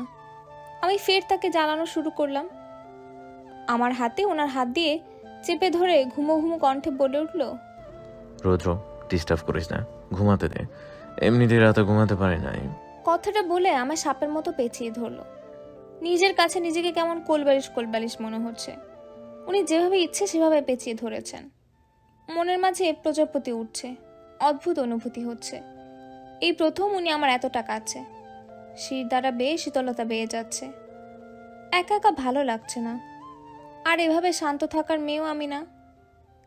এবার ওনার খোঁচা খোঁচা দাড়ি ধরে টানা শুরু করলাম। আমার অত্যাচারে টিকতে না পেরে উনি চোখ মেললেন। আমার দিকে কিছুক্ষণ তাকিয়ে থেকে নিজের অবস্থান বোঝার চেষ্টা করলেন। অতঃপর কপালে ওষ্ঠ ছুঁয়ে দিয়ে মৃদুস্বরে বলে উঠলেন, শুভ সকাল মিসেস চৌধুরী। শুভ সকাল আদ্র ভাই। হুট করে উনি অধরা অধর মিলিয়ে দিলেন। কি হলো কিছু বুঝে উঠতে পারলাম না। খানিকক্ষণ পর সরে গিয়ে কিছুটা ধমকের স্বরে বললেন, আর একবার ভাই বললে এর চেয়ে ভয়ঙ্কর কিছু হবে। এটা তো মাত্র ট্রেইলার। আমি হকচকিয়ে গেলাম ওনার কথা শুনে। ঢোক গিললাম। উনি মুখে হাসি ফুটিয়ে জিজ্ঞেস করলেন, এখন শরীর কেমন আছে? জ্বর কমেছে দেখি? বলতে বলতে কপালে হাত দিয়ে জ্বর দেখছেন। আমি ব্যাকুল হয়ে ওনার দিকে তাকিয়ে আছি। এই কি আমার সেই আগের আদ্র ভাই? আমার আদ্র ভাই তো এতটা বেসটম ছিল না। এই মানুষটা দিন দিন অসভ্য আর বেহায়া হয়ে যাচ্ছে। কথাবার্তার ধরনও পরিবর্তন হচ্ছে। উনি কি বোঝে না ওনার এসব বেলাজ মার্কা কথাবার্তা শুনে আমার লজ্জা লাগে? ওনাকে ভাই বলবো না তো কি বলবো? ছোটবেলার অভ্যাস চাইলে কি এত সহজে পরিবর্তন করা যায়? আমার ভাবুক হয়ে থাকতে দেখে জিজ্ঞেস করলেন, কি এত ভাবছেন ভাবনার রানী? ভাবছি তোমার ভাই বলে ডাকবো না তো কি বলে ডাকবো। উনি ভ্রুকুচকে বললেন, এত ভাবাভাবির কি আছে, নাম ধরে ডাকবি। আমি পারবো না, আমার লজ্জা লাগে। আর সেই ছোটবেলা থেকে ভাই ডেকে আসছি। চাইলে কি তা হুট করে পরিবর্তন করা যায়? পরিবর্তন না হলে তার বিকল্প পদ্ধতি আছে আমার কাছে।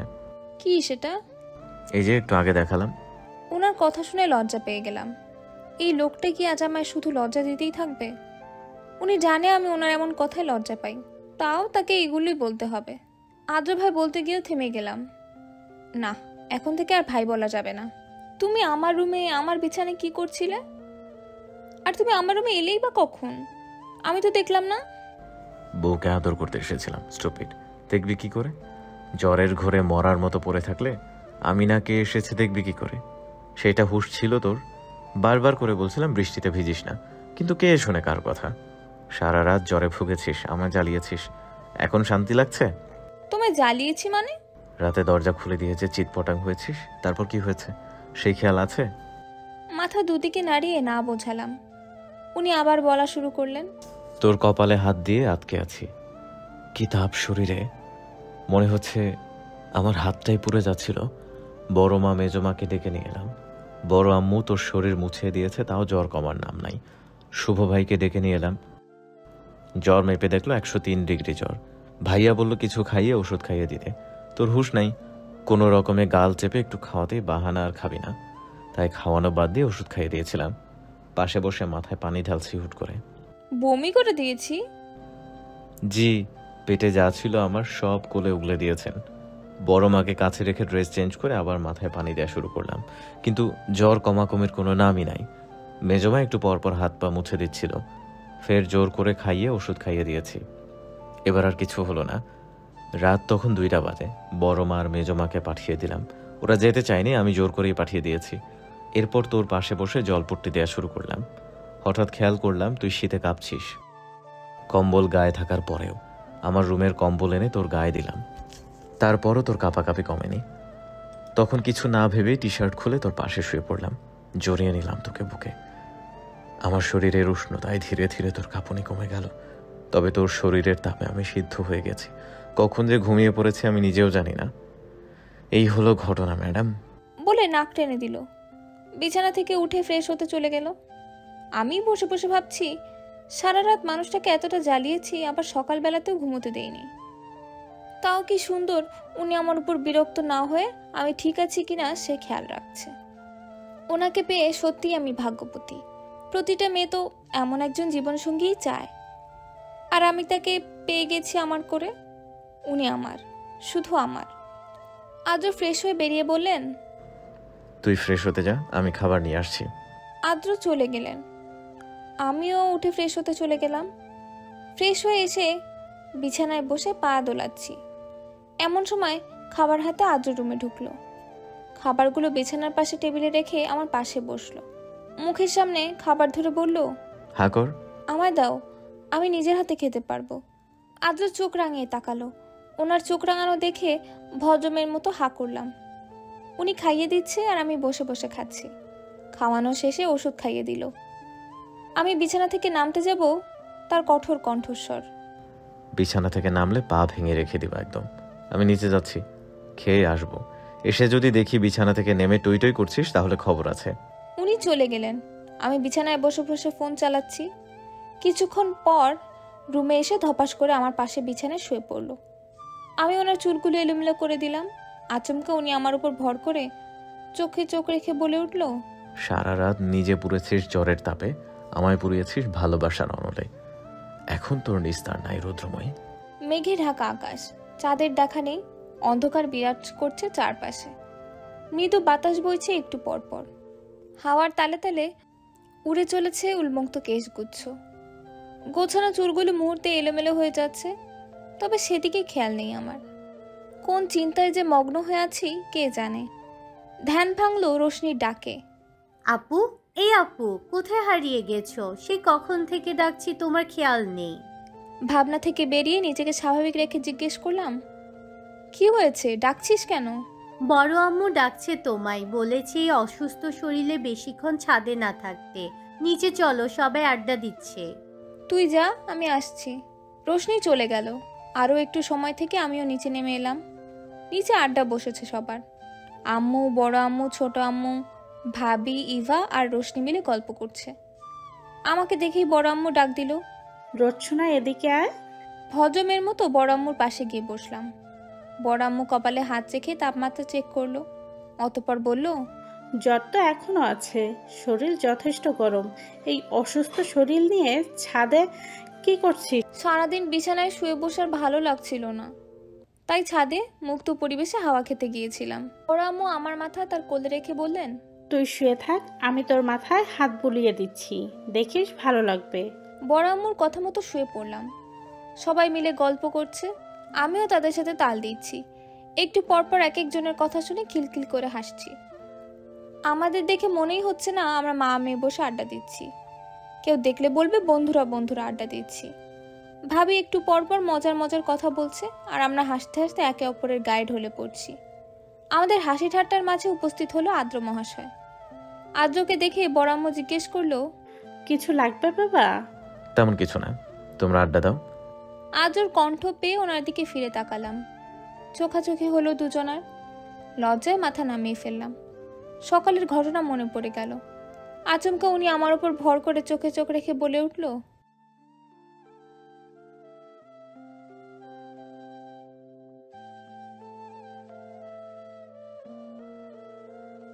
কি করবেন উনি?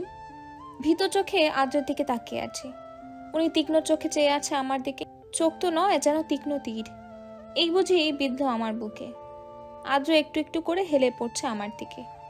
এদিক ওদিক যে সরবো তারও অবস্থায় নেই। উনি আমায় ওনার দুই হাতের মাঝে আটকে রেখেছে। আদ্র কেমন নেশালো চোখে তাকিয়ে আছে। তার এই নেশালো চোখে আমি আমার ধ্বংস দেখতে পাচ্ছি। তবে কি আজ আমার ধ্বংস নিশ্চিত? উনি একটু একটু করে এগিয়ে আসছে আমার দিকে। মনের মাঝে হাতুড়ি পেটা করছে। হৃদস্পন্দন অসম্ভব গতিতে বেড়ে গেছে। বুক ওঠানামা করছে।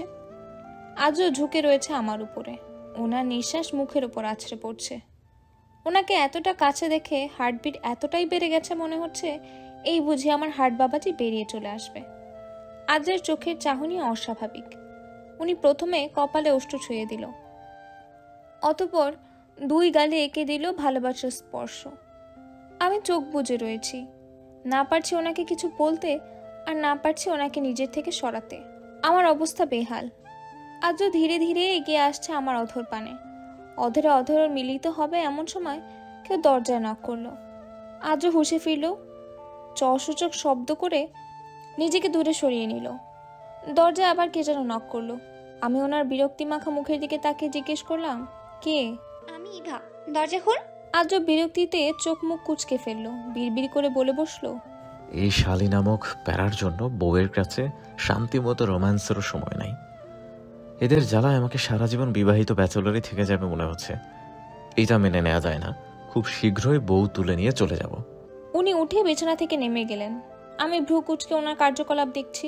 আমি ব্যালকনিতে যাচ্ছি, তুই গিয়ে দরজা খুলে দে। আজও বেলকনিতে চলে গেল। আমি বিছানা থেকে নেমে নিজেকে ঠিকঠাক করে দরজা খুলে দিলাম। ইভা ভিতরে ঢুকে কপালে হাত দিয়ে বলল, তোর নাকি রাতে জ্বর এসেছিল, আম্মু বলল। হ্যাঁ এসেছিল। এখন ঠিক আছিস? জ্বর এখন অনেকটাই কম। হ্যাঁ তা তো দেখতেই পাচ্ছি। কেউ সারা রাত জেগে সেবা করলে কি আর জ্বর থাকে বল? তার সেবায় অটোমেটিকলি জ্বর সেরে যাওয়ার কথা। ইভার কথার মানে বুঝতে পেরে লজ্জায় মুখ নামিয়ে ফেললাম। ও জানলো কিভাবে যে আজও সারা রাত আমার সেবা করেছে? কে বলল ওকে? ইভা ফিসফিস করে বলে উঠল। কিছুটা ধমকের সুরে বললাম, তুই বাজে বকা বন্ধ করবি? আমি বললেই বাজে বকা। আর সারা রাত তোমার সেবা করা, নিজের খাবার আগেই তোকে খাইয়ে দিয়ে ওষুধ খাইয়ে দেওয়া, তার অসুস্থতায় তোমার ব্যাকুলতা, আমায় কি বোকা মনে হয়? দুজনে দেখে তো একদম লাভার মনে হয়। আজকে একটা লাভার নেই বলে জ্বরে পড়ে থাকলেও কেউ খবর নেয় না, সেবা তো দূরের কথা। আফসোস। ইভা শেষের কথাগুলো একটা আফসোস নিয়ে বলল। মনে হয় বেচারির কত কষ্ট। ওর কান টেনে ধরে বললাম, ঢং বাদ দে। তুই আর পিয়াসও যে কম যাস না সেটা আমিও জানি। আজকে একটা বয়ফ্রেন্ড নাই বলে রেস্টুরেন্টে ঘুরতে যেতে পারি না, কেউ নোটও করে দেয় না, আরও কত কি। আমিও ইভার মতো আফসোসের সুরেই কথাগুলো বললাম। আমার ওর টোন কপি করা দেখে ইভা ফিক করে হেসে দিল। আমি ওর সাথে হেসে দিলাম। হাসতে হাসতে ইভা বেলকনির দিকে তাকালো, অতঃপর কাশি দিয়ে বলল, ভাই কষ্ট করে ব্যালকনিতে দাঁড়িয়ে থাকতে হবে না আপনার, রুমে আসতে পারেন, আমি কিছু মনে করব না। ওর কথা শুনে জিভে কামড় দিলাম। শেষ পর্যন্ত ইভার কাছে ধরা খেয়েই গেলাম। ইভা আমার কানে ফিসফিস করে বলল, এই জন্যই বুঝি দরজার খুলতে দেরি হচ্ছিল। লজ্জায় আমার মাথা কাটা যাচ্ছে। ও যে কি বোঝাতে চাইছে আমি সেটা হাড়ে হাড়ে বুঝতে পারছি। আজ এই আদ্র নামক বজ্জাত লোকটার জন্য এভাবে ওর সামনে আমার লজ্জা পেতে হচ্ছে। আজও ব্যালকনি থেকে রুমে আসতে ইভা জিজ্ঞেস করলো, কেমন আছেন আদ্র ভাই? আলহামদুলিল্লাহ ভালো, তুই? এই তো ভালো।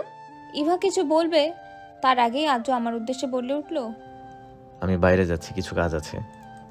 দরকার ছাড়া বিছানা থেকে নামবি না বলে দিলাম। কিছু লাগলে বড় মা বা মেজো মাকে ডাকবি। এছাড়া কোনো প্রয়োজন হলে আমায় কল দিবি, মনে থাকবে? আমি মাথা নাড়িয়ে সায় জানালাম। উনি গট গট পায়ে চলে গেলেন।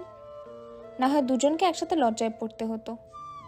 আজও চলে যেতে ইভা আমার দিকে তাকিয়ে মুখে 24 ক্যারেটের হাসি ঝুলিয়ে জিজ্ঞেস করলো, কবে থেকে চলছে এসব বনু? চোখের সামনেই দুজন প্রেম করে গেলি, বুঝতেও পারলাম না। কি বোকা আমি, নিজের মাথা নিজেই দেওয়ালে ঠুকতে ইচ্ছা করছে।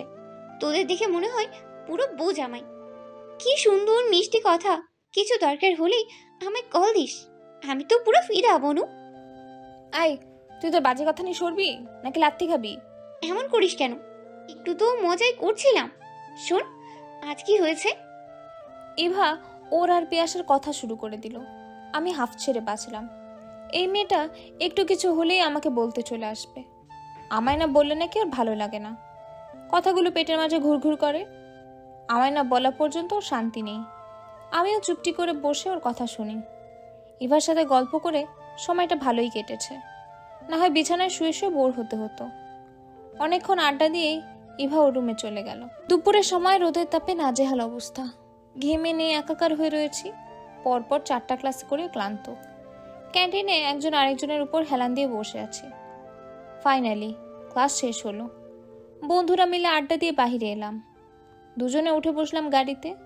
সারা রাস্তা এটা ওটা নিয়ে গল্প করতে করতেই সময় কেটে গেল। বাড়িতে ঢুকতে কপাল কুঁচকে এলো। দরজার সামনে অনেক মানুষের জুতো।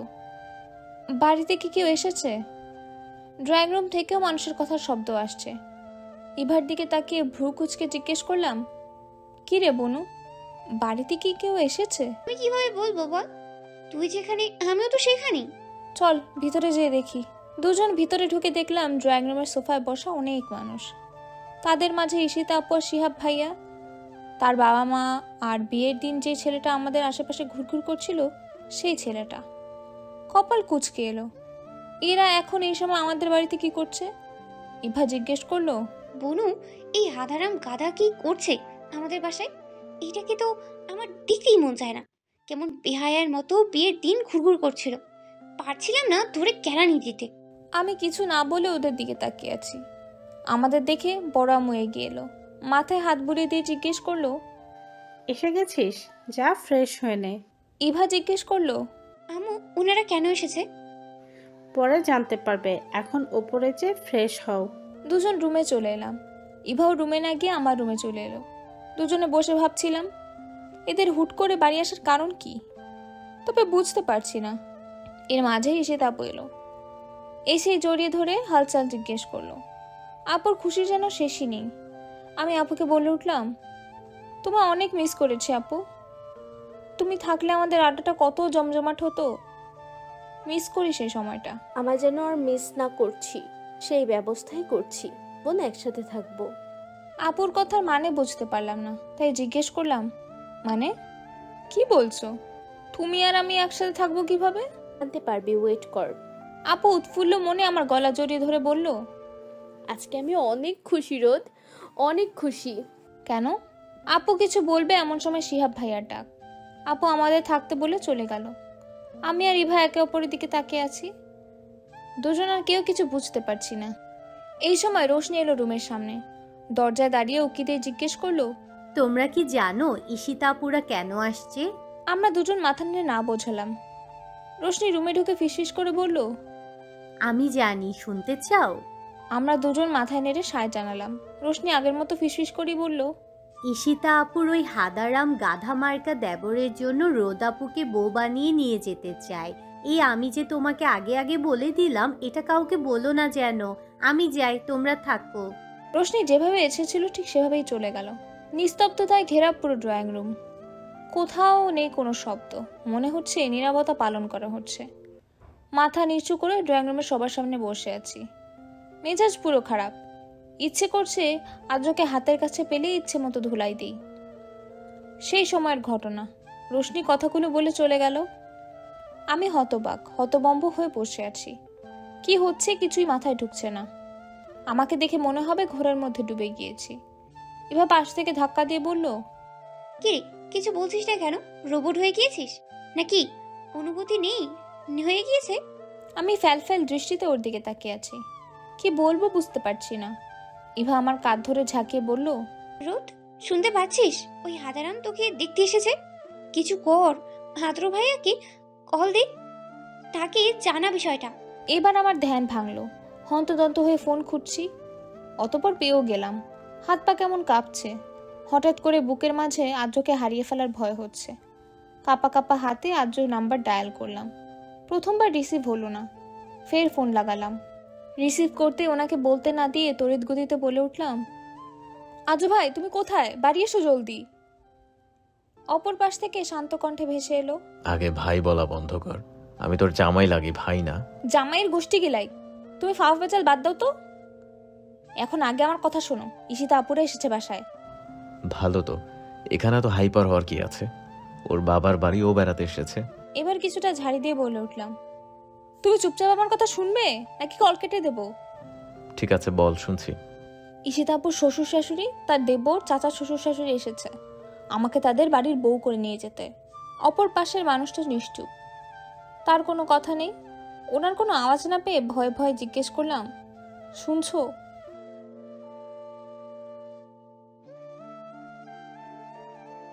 তার এই শান্ত রূপ এই মুহূর্তে আগুনে ঘি ঢালার মতো কাজ করলো। মেজাজ এমনিই খারাপ, তার ওপর ওনার শান্ত রূপ মেজাজটাকে আরো খারাপ বানিয়ে দিচ্ছে। আমি তোমাকে কি বলছি আর তুমি কি বলছো? তোকে আগে যেটা বলেছিস সেটা কর, পানি খা। আমি উঠে টেবিল থেকে এক গ্লাস পানি ঢেলে ঢকঢক করে খেয়ে নিলাম। খেয়েছি, এখন বলো। এখন কল কেটে গোসল করে খেয়ে দে, সুন্দর করে শাড়ি পরে রেডি হয়ে ওদের সামনে যা, বাকিটা আমি দেখছি।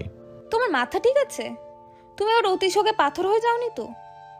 আমি ওদের সামনে শাড়ি পরে যাই আর ওরা আমায় ওদের ছেলের বউ করে নিয়ে যায়, আর তুমি বসে বসে দেখতে থাকো। আদ্র ধমক দিয়ে বলে উঠলো, এই তোকে যেটা বলছিস সেটা কর, আমি আছি তো নাকি? আমি থাকতে তোর এত কিসের টেনশন? পিচ্ছি মাথায় এত টেনশন না নিয়ে রিল্যাক্স থাক, আমি আছি তো। কিছু বললাম না।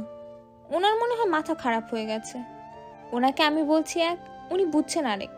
ফের বলল, মাথা থেকে এসব আউল ফল টেনশন ঝেড়ে গোসল করে খাওয়া দাওয়া করে শাড়ি পরে বউ সেজে রেডি হ, আমি আসছি।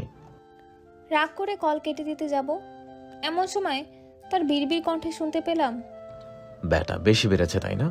আদ্র রৌদ্রময়ের দিকে হাত বাড়ানো, জাস্ট ওয়েট, আমার বউকে বিয়ে করতে চাওয়ার শখ মিটিয়ে দিব জনমের মতো। আরও কিছু শুনবো তার আগেই কলটা কেটে গেল। আমি কি করব বুঝতে পারছি না।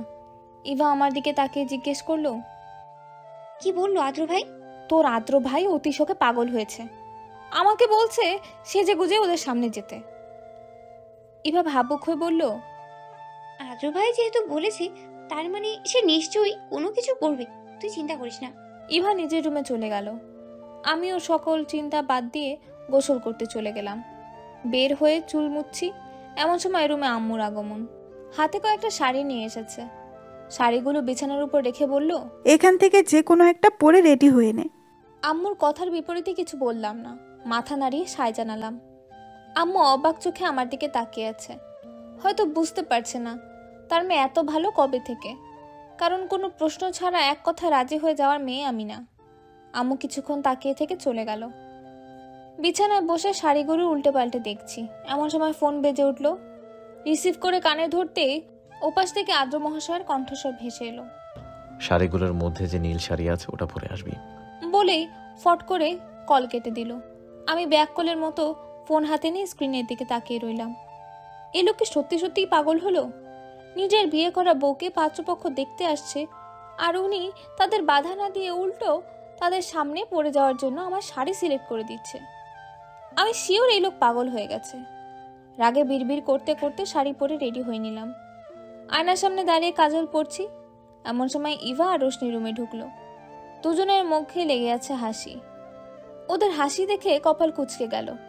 একটু আগেই না ইভা মেজাজ খারাপ নিয়ে গেল। এতটুকু সময়ের মাঝে কি করে এমন হলো যে মুখে বিশ্ব জয় করা হাসি লেগে আছে? কারণ কি? এদের দিকে তাকে ভ্রু কুঁচকে জিজ্ঞেস করলাম, কিরে হাসছিস যে? এত হাসি আসছে কোথা থেকে? সেটা বলা যাবে না। কেন? রোশনি বলল,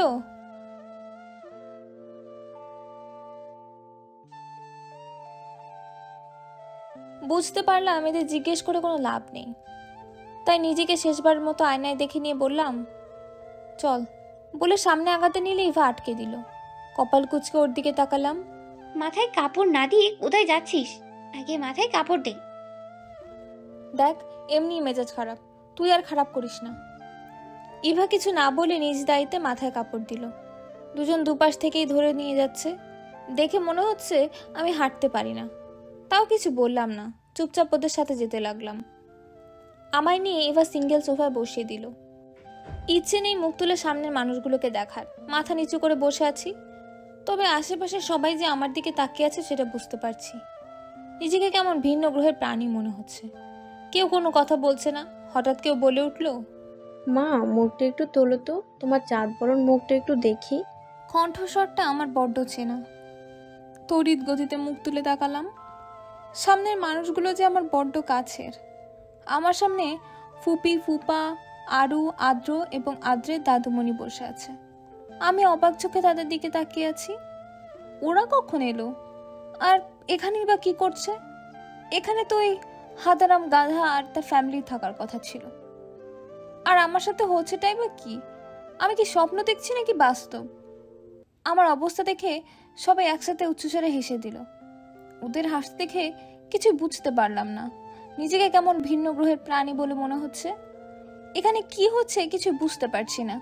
সব কেমন মাথার উপর দিয়ে যাচ্ছে। আর চোখে তাকালাম আদ্রের দিকে। মহাশয় আয়েস করে সোফায় গা এলিয়ে বসে আছে। আদ্রর পরনে কালো শার্ট, কালো প্যান্ট, কোট খুলে পাশে রাখা, একদম ফর্মাল লুক যাকে বলে। শার্টের হাতা কোণে পর্যন্ত গোটানো, হাতে কালো ঘড়ি, চুলগুলো গুছিয়ে রাখা, পুরো হিরোর মতো লাগছে। ওনার বসার ধরন দেখে মনে হচ্ছে শ্বশুর বাড়ি এসেছে। ভেবে দেখলাম এটা তো তার শ্বশুর বাড়ি। আদ্র সবার চোখের আড়ালে চোখ টিপ মেরে দিল। আমি রক্তিম চোখে ওনার দিকে তাকিয়ে আছি। ফুপি গম্ভীর মুখে বলে উঠল, বড়দের সামনে এসে সালাম দিতে হয়, এটা জানো না? ভদ্রতা শেখনি? ফুপির কথা শুনে জিভে কামড় দিলাম। এদের এক একজনের এক এক রূপ দেখে ক্ষণে ক্ষণে অবাক হচ্ছি। আজ মনে হয় আমার অবাক হওয়ার দিন। মিনমিনে স্বরে সালাম দিলাম। সালামের উত্তর দিয়ে দাদুমণি বলে উঠল,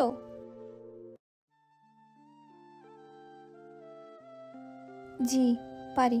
ফুপি ফের জিজ্ঞেস করলো, মেয়ে একটু হেঁটে দেখাও তো। আর চুলগুলো দেখি কতটুকু। এখনকার মেয়েদের মতো কেটে ছোট করে ফেলোনি তো? আমার ছেলের আবার লম্বা চুলের মেয়ে পছন্দ। ফুপি কথাগুলো বলে মিটিমিটি হাসছে। ইভা মাথা থেকে কাপড় সরিয়ে চুলের ক্লিপ খুলে দিল। সাথে সাথে চুলগুলো ঝরঝর করে পিঠে ছড়িয়ে গেল। উঠে সুন্দর করে হেঁটে দেখালাম। হয়েছে, বসো বসো। না, চুল মাশাআল্লাহ লম্বাই আছে।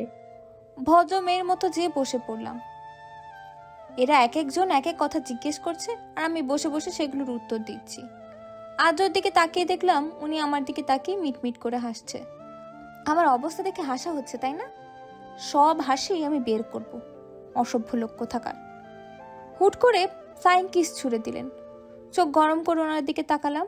উনি সেটাকে পাত্তা না দিয়ে পায়ের উপর পা তুলে বসলেন। আমি পারছি না ওনার চুলগুলো টেনে দিতে। বজ্জাত লোক একটা। এগুলো যে ওনার বুদ্ধি সেটা বুঝতে দেরি হলো না। সব আমায় হেনস্থা করার পায়তারা। ওয়েট, সব শুধু আসলে তুলব। বাকি সবার দিকে তাকিয়ে দেখলাম ওরাও মুচকি মুচকি হাসছে। আমি তাকাতেই সবাই চুপ হয়ে গেল। সব প্রশ্ন শেষে ফুপা বলল,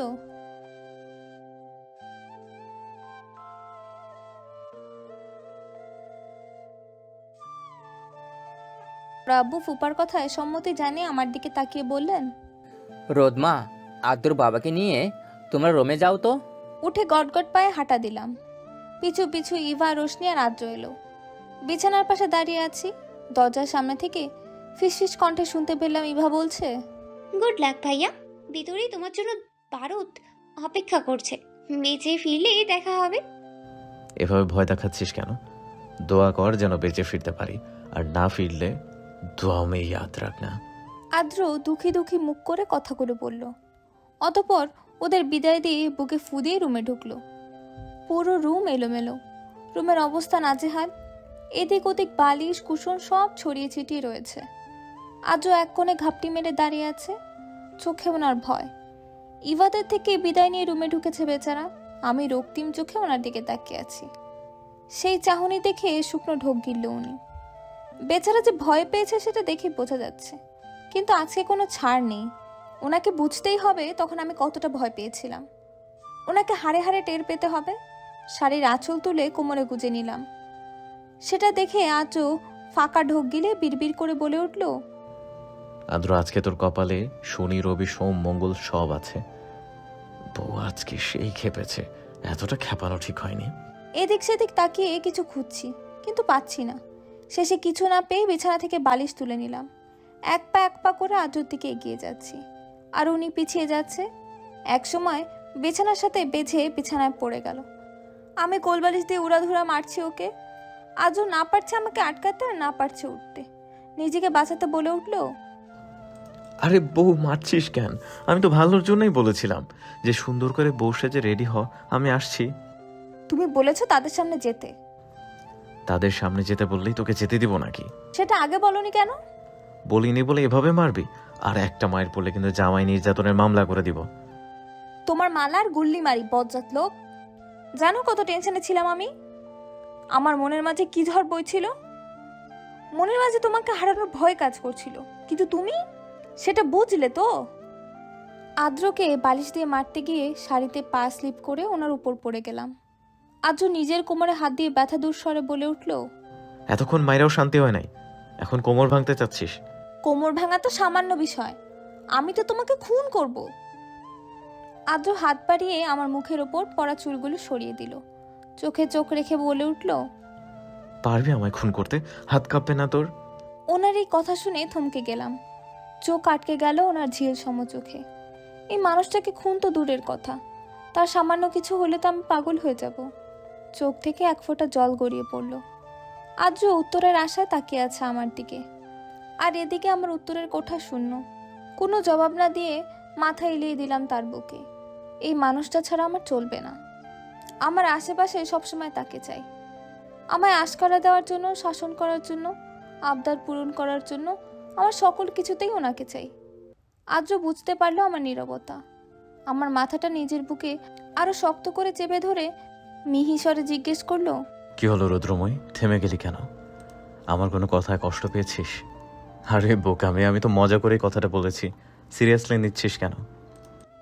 আমি কোনো উত্তর দিলাম না, চুপচাপ মিশে রইলাম তার প্রশস্ত বুকে। উনি আমার মাথায় হাত বুলিয়ে দিয়ে বলল, আমি তো জানি আমার রুদ্রময় আমায় কতটা ভালোবাসে, সে আমায় আঘাত করতেই পারে না। আমি তো এমনি কথার কথা জিজ্ঞেস করলাম। যা, সরি, এই দেখ কান ধরছি। আমি তাও কোনো রিয়াকশন দিলাম না। আদ্র বুঝতে পারলো আমার মন খারাপ হয়ে গেছে। একটু সময় নিয়ে কি যেন ভাবলো।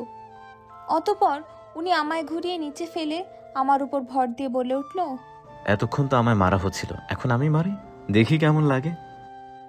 পাশ থেকে বালিশ দিয়ে মারতেই নেবে তার আগেই আমি ওনাকে আমার উপর থেকে সরিয়ে উঠে বসলাম। দুজন মুখোমুখি এখন। আমিও পাশ থেকে বালিশ নিয়ে নিলাম। ওনার দিকে রক্তিম চোখে তাকিয়ে বলে উঠলাম, আমায় অন্য ছেলের সামনে শাড়ি পরে বউ সেজে বসতে বলা হচ্ছিল, তাই না? সেই বেলায় তাই বলে তুই আমাকে মারবি? 100 বার মারবো। ঠিক আছে, দাঁড়া। আজও বালিশ নিয়ে আমার বাহুতে মারলো, আমিও পাল্টা দিলাম। শুরু হয়ে গেল আমাদের মারামারি। বালিশ দিয়ে যে যাকে ইচ্ছে মতো মারছি। মারামারি করতে করতে দুজন পুরো রুমে ছোটাছুটি করছি। পুরো রুম এলোমেলো করে ফেলেছি। রুমের অবস্থা নাজেহাল। একসময় হাঁপিয়ে বিছানায় শুয়ে পড়লাম। আজও ক্লান্ত হয়ে বিছানায় শুয়ে পড়ল। দুজন পাশাপাশি শুয়ে আছি। হঠাৎ দুজন দুজনের দিকে তাকিয়ে হেসে দিলাম। এমন সময় বাহির থেকে ইভার কণ্ঠ ভেসে এলো, আদ্র ভাই ঠিক আছো নাকি? দুয়া আমি ইয়াদ করু। এবারের মতো বেঁচে গেছি রে মনু। বেঁচে গেলেই নিচে এসো, সবাই ডাকছে তোমাদের। ঠিক আছে, তুই যা, আমরা আসছি। আদ্র বিছানা থেকে উঠে আমার দিকে হাত বাড়িয়ে দিল। আমি যাব না, তুমি যাও। কেন যাবি না? লজ্জা সাইডে ফেলে উঠে দেখি। হাত ধরে এক টান দিয়ে উঠিয়ে দাঁড় করালো। আমায় দাঁড় করিয়ে নিজে নিচে বসে গেল। সুন্দর করে একটা একটা করে আমার এলোমেলো হয়ে যাওয়া কুচিগুলো ঠিক করে দিল। আমি এই মানুষটাকে যতবার দেখি ততবারই অবাক হই। তার সব দিকে নজর। শাড়ি ঠিক করে দিয়ে আমার হাত নিজের হাতের মুঠোয় নিয়ে বলল, এবার চল। আদ্র আমার হাত ধরা অবস্থায় নিচে নামলো। সবার সামনে এভাবে হাত ধরায় কিছুটা অস্বস্তি হচ্ছে, তাই হাত ছাড়িয়ে নিতে চাইলাম, কিন্তু উনি ছাড়লো না। চোখ রাঙিয়ে বলল, হাত ওরকম সাপের মতো মোচড়াচ্ছিস কেন? ইস, হাত ছাড়ো। সবার সামনে হাত ধরে রাখার বিষয়টা তো আমার লজ্জা লাগছে। ফিসফিস করে কথা বলছি, এমন সময় ফুপা আমাদের দিকে তাকিয়ে বড় আব্বুকে বলল, আমার মনে হয় ওরা দুজনেই রাজি। তাহলে আজকে দুজনের এঙ্গেজমেন্টটা হয়ে যাক, কি বলেন ভাইজান? বড় আব্বু একবার আব্বুর দিকে তাকালো। আব্বু সায় জানাতেই বড় আব্বু রাজি হয়ে গেল। আমাদের দুজনকে পাশাপাশি দাঁড় করানো হলো। ফুপি একটা রিংয়ের বক্স আদ্রর দিকে বাড়িয়ে দিল। আদ্র রিংটা হাতে নিয়ে হাত বাড়িয়ে দিল আমার দিকে। আমি আব্বু আম্মুর মুখের দিকে তাকালাম। দুজনের থেকে সম্মতি নিয়ে হাতে গিয়ে দিলাম। আদ্র খুব যত্ন করে হাতের অনামিকায় আংটি পরিয়ে দিল। বড় আব্বু আমার হাতে একটা আংটি তুলে দিয়ে ইশারা করলো আদ্রকে পরিয়ে দিতে। আমি হাত বাড়ানোর আগেই উনি নিজের হাত বাড়িয়ে দিলেন। সবার দিকে একবার তাকিয়ে ওনার হাতে রিং পরিয়ে দিলাম। আজকের দিনটা আমার কাছে স্বপ্নের মতো লাগছে। বাড়ির সবাই এত সহজে মেনে নিল সবটা ভাবতে পারছি না। এর পেছনে নিশ্চয়ই আদ্রর কোনো হাত আছে। সবাই হাততালি দিয়ে উঠল। আরও তো এসে আমায় জড়িয়ে ধরে বলে উঠল, ফাইনালি তুমি আমার ভাবি হতে চলেছো আপি। তোমার ভাবি বানানোর আমার অনেক ইচ্ছে ছিল। সবার সামনে এভাবে বলায় কিছুটা লজ্জা পেলাম। ফুপি এক প্রকার ধমক দিয়ে বলল, এভাবে বলতে নেই। আরও দেখছো না ভাবি কেমন লজ্জা পাচ্ছে, বেচারি লজ্জায় লাল নীল হয়ে যাচ্ছে। আমার ফুপিও যে আমায় লজ্জা দিচ্ছে সেটা বুঝতে দেরি হলো না। আজকে কি আমার লজ্জা আর সারপ্রাইজ পাওয়ার দিন নাকি কে জানে। ফুপি আমায় নিজের কাছে টেনে নিল, কপালে ঠোঁট ছুঁয়ে দিয়ে বলে উঠল, তুই আমার মেয়ে ছিলিস আর আজীবন মেয়েই থাকবি। শুধু আমার ছেলেটাকে একটু আগলে রাখিস, বেচারা তোকে অনেক ভালোবাসে। শেষে কিনা শাশুড়ির মুখে আমায় তার ছেলের ভালোবাসার কথা শুনতে হচ্ছে। আদ্র ফুপির সাথে ফ্রি, প্রায় সব কথাই শেয়ার করে। আমি মাথা নাড়িয়ে সায় জানালাম। ফুপি আমায় জড়িয়ে নিল তার সাথে। এর মাঝেই ডাক পড়লো খাবার খাওয়ার। সবাই একে একে যেয়ে বসে পড়লো। আমার কেমন লজ্জা লজ্জা লাগছে। হুট করে সব লজ্জা মনে হয় আমার উপরই ভর করেছে। লজ্জা বাদ দিয়ে খেতে বসে পড়লাম। ড্রয়িং রুমে আড্ডার আসর বসেছে। ফুপিরা খেয়ে চলে যেতে চাইলেও যেতে দেওয়া হয়নি। বিকেলে আমার আর আদ্রর বিয়ের ডেট ফিক্স করা হবে, তাই ওদের রেখে দেওয়া হয়েছে। সবাই এটা ওটা বলে আমায় খোঁচাচ্ছে। এদের খোঁচা শুনে আমার অবস্থা ছেড়ে দেমা কেঁদে বাঁচিটাই। ঈশিতা আপু, ভাবি, ইভা, অভ্র ভাই সবাই মিলে আমার পিছু লেগেছে। লজ্জা দিচ্ছে আমায়। আদ্রকে বললেও সেগুলো ওনার গায়ে লাগছে না। লাগবে কিভাবে? লজ্জা শরম বলতে তো তার মাঝে কিছুই নেই। আর এদিকে লজ্জায় মরিয়ে যাচ্ছি আমি। আমার লজ্জা আরো এক ধাপ বাড়িয়ে দিতে মুখ খুললো আরো। উৎসাহ নিয়ে বলা শুরু করলো, জানো আজকে ভাইয়া কি করেছে? সবাই একসাথে জিজ্ঞেস করলো, কি? উৎসুক হয়ে সবাই বসে আছে আরুর কথা শোনার জন্য। আরু বলা শুরু করলো, আমি সোফায় বসে কার্টুন দেখছি, হঠাৎ ভাইয়া হন্তদস্ত হয়ে বাড়িতে ঢুকেই আম্মুকে ডাকা শুরু করেছে। আম্মু রান্নাঘর থেকে বেরিয়ে জিজ্ঞেস করলো, কি হয়েছে, চেঁচাচ্ছিস কেন? তোমার ভাই আমার বউকে অন্য জায়গায় বিয়ে দিয়ে দিচ্ছে, তুমি কিছু করো, না হয় আমি কিন্তু তোমার ভাইয়ের মেয়েকে তুলে নিয়ে আসবো বলে দিলাম। পাগলের মতো কি উল্টাপাল্টা বলছিস? আগে খুলে বলবি তো কি হয়েছে? ভাইয়া পুরো ঘটনা খুলে বলতে আম্মু হাসি শুরু করলো, সাথে হাসছি আমিও। সেটা দেখে তার কি রাগ, রাগে গজগজ করতে করতে বলে উঠলো, আমার বউ অন্যের হয়ে যাচ্ছে আর তুমি হাসছো? মাথা ঠান্ডা কর বাপ আমার। আর দেখতে আসলেই কি বিয়ে হয়ে যায় নাকি? তোর রৌদ্রময়ী তোরই থাকবে। এতে ভাইয়া কিছুটা শান্ত হলো। না হয় যেই মোটে এসেছিলাম মনে হচ্ছিল রোতাপুকে না পেলে সে সব ধ্বংস করে দিবে। অতপর আব্বুকে ফোন দিয়ে বাসায় আনা হলো। তারপর সবাই মিলে তোমাদের বাসায়। এই হলো ঘটনা। ভাবা যায় আমার ভাই রোদ আপুর জন্য লাজ লজ্জা ভুলে আব্বু আম্মুর সামনে এত পাগলামি করলো। আরু থামলো। আমি অবাক হয়ে আদ্রের দিকে তাকিয়ে আছি। এই লোক এত কিছু ঘটিয়ে ফেলেছে আমার জন্য। এদিকে লজ্জা আমার মাথা কাটা যাচ্ছে। আদ্র বলল, যা করছি সব আমার ভালোবাসাকে পাওয়ার জন্য করেছি, এতে লজ্জার কি আছে? এই লোকের বেলাজ মার্কা কথা আর শোনা যাচ্ছে না। সবার দিকে তাকিয়ে দেখলাম এরা মুখিয়ে আছে আমার আরেক দফা লজ্জা দেখার জন্য। তাই ওখানে না থেকে উঠে নিজের রুমের দিকে হাঁটা দিলাম। পেছন থেকে আদ্রের কণ্ঠ শুনতে পেলাম, দেখলি তোদের দেয়া লজ্জায় টিকতে না পেরে আমার বউ চলে গেল। ভাবি বলল, আদ্র ভাইয়া বউ না হতেই এখনই বউয়ের আঁচল ধরে ঘোরা শুরু করলেন। বলতে হবে ননদিনী আমার খুবই ভাগ্যবতী আপনার মতো মানুষকে পেয়ে। রুমে এসে ধপ করে বিছানায় শুয়ে পড়লাম। মনটা এখন শান্ত। সকালে টেনশনে বুঁদ হয়ে থাকলেও এখন মন একেবারে ফুরফুরে। ছাদে রাখা দোলনায় বসে আছি। দোলনা জিনিসটা আমার অনেক প্রিয়, তাই ছাদে আর আমার বেলকনিতে দোলনা রাখা। দোল খাচ্ছি আর আকাশ দেখছি। আকাশ জুড়ে থালার ন্যায় চাঁদ জলজল করছে। তার আলো দিয়ে আশপাশ আলোকিত হয়ে আছে। সাথে মাঝে মাঝে মৃদু দমকা হাওয়া এসে শরীর ঠান্ডা করে দিয়ে যাচ্ছে। দমকা হাওয়ায় মনটাও ফুরফুরে হয়ে গেছে। আদ্ররা রাতে যেতে চাইলেও যেতে দেওয়া হয়নি। ফুপিরা এলে আমাদের বাড়িতে আনন্দের সমাহার বসে।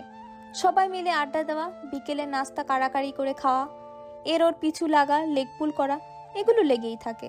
তাই ফুপিরা এলে তাদের সেদিন যাওয়া হয়ে ওঠে না। আমরা বায়না করে রেখে দিই তাদের। এক মনে আকাশ দেখছি। আচমকা কেউ পাশে এসে বসলো। তাকিয়ে দেখি আদ্র মহাশয়। ওনাকে দেখেও কিছু বললাম না, মুখ ফিরিয়ে নিলাম। কিরে মুখ ফুলায় রাখছিস কেন? তোমার সাথে কথা নেই। কেন? আমি কি করেছি? তোমার জন্য আমায় আজ সবার সামনে লজ্জা পেতে হয়েছে। তো এখানে আমার কি দোষ? সব দোষ তোমার। হঠাৎ মাথায় একটা প্রশ্ন আসতেই ফট করে জিজ্ঞেস করলাম, সত্যি করে বলো তো, ওই হাদারাম গাধার জায়গায় তুমি এলে কি করে? ওখানে তো ওদের থাকার কথা ছিল। আর ওগুলোকে ভাগালেই বা কিভাবে? আজও চুটকি বাজিয়ে বলল,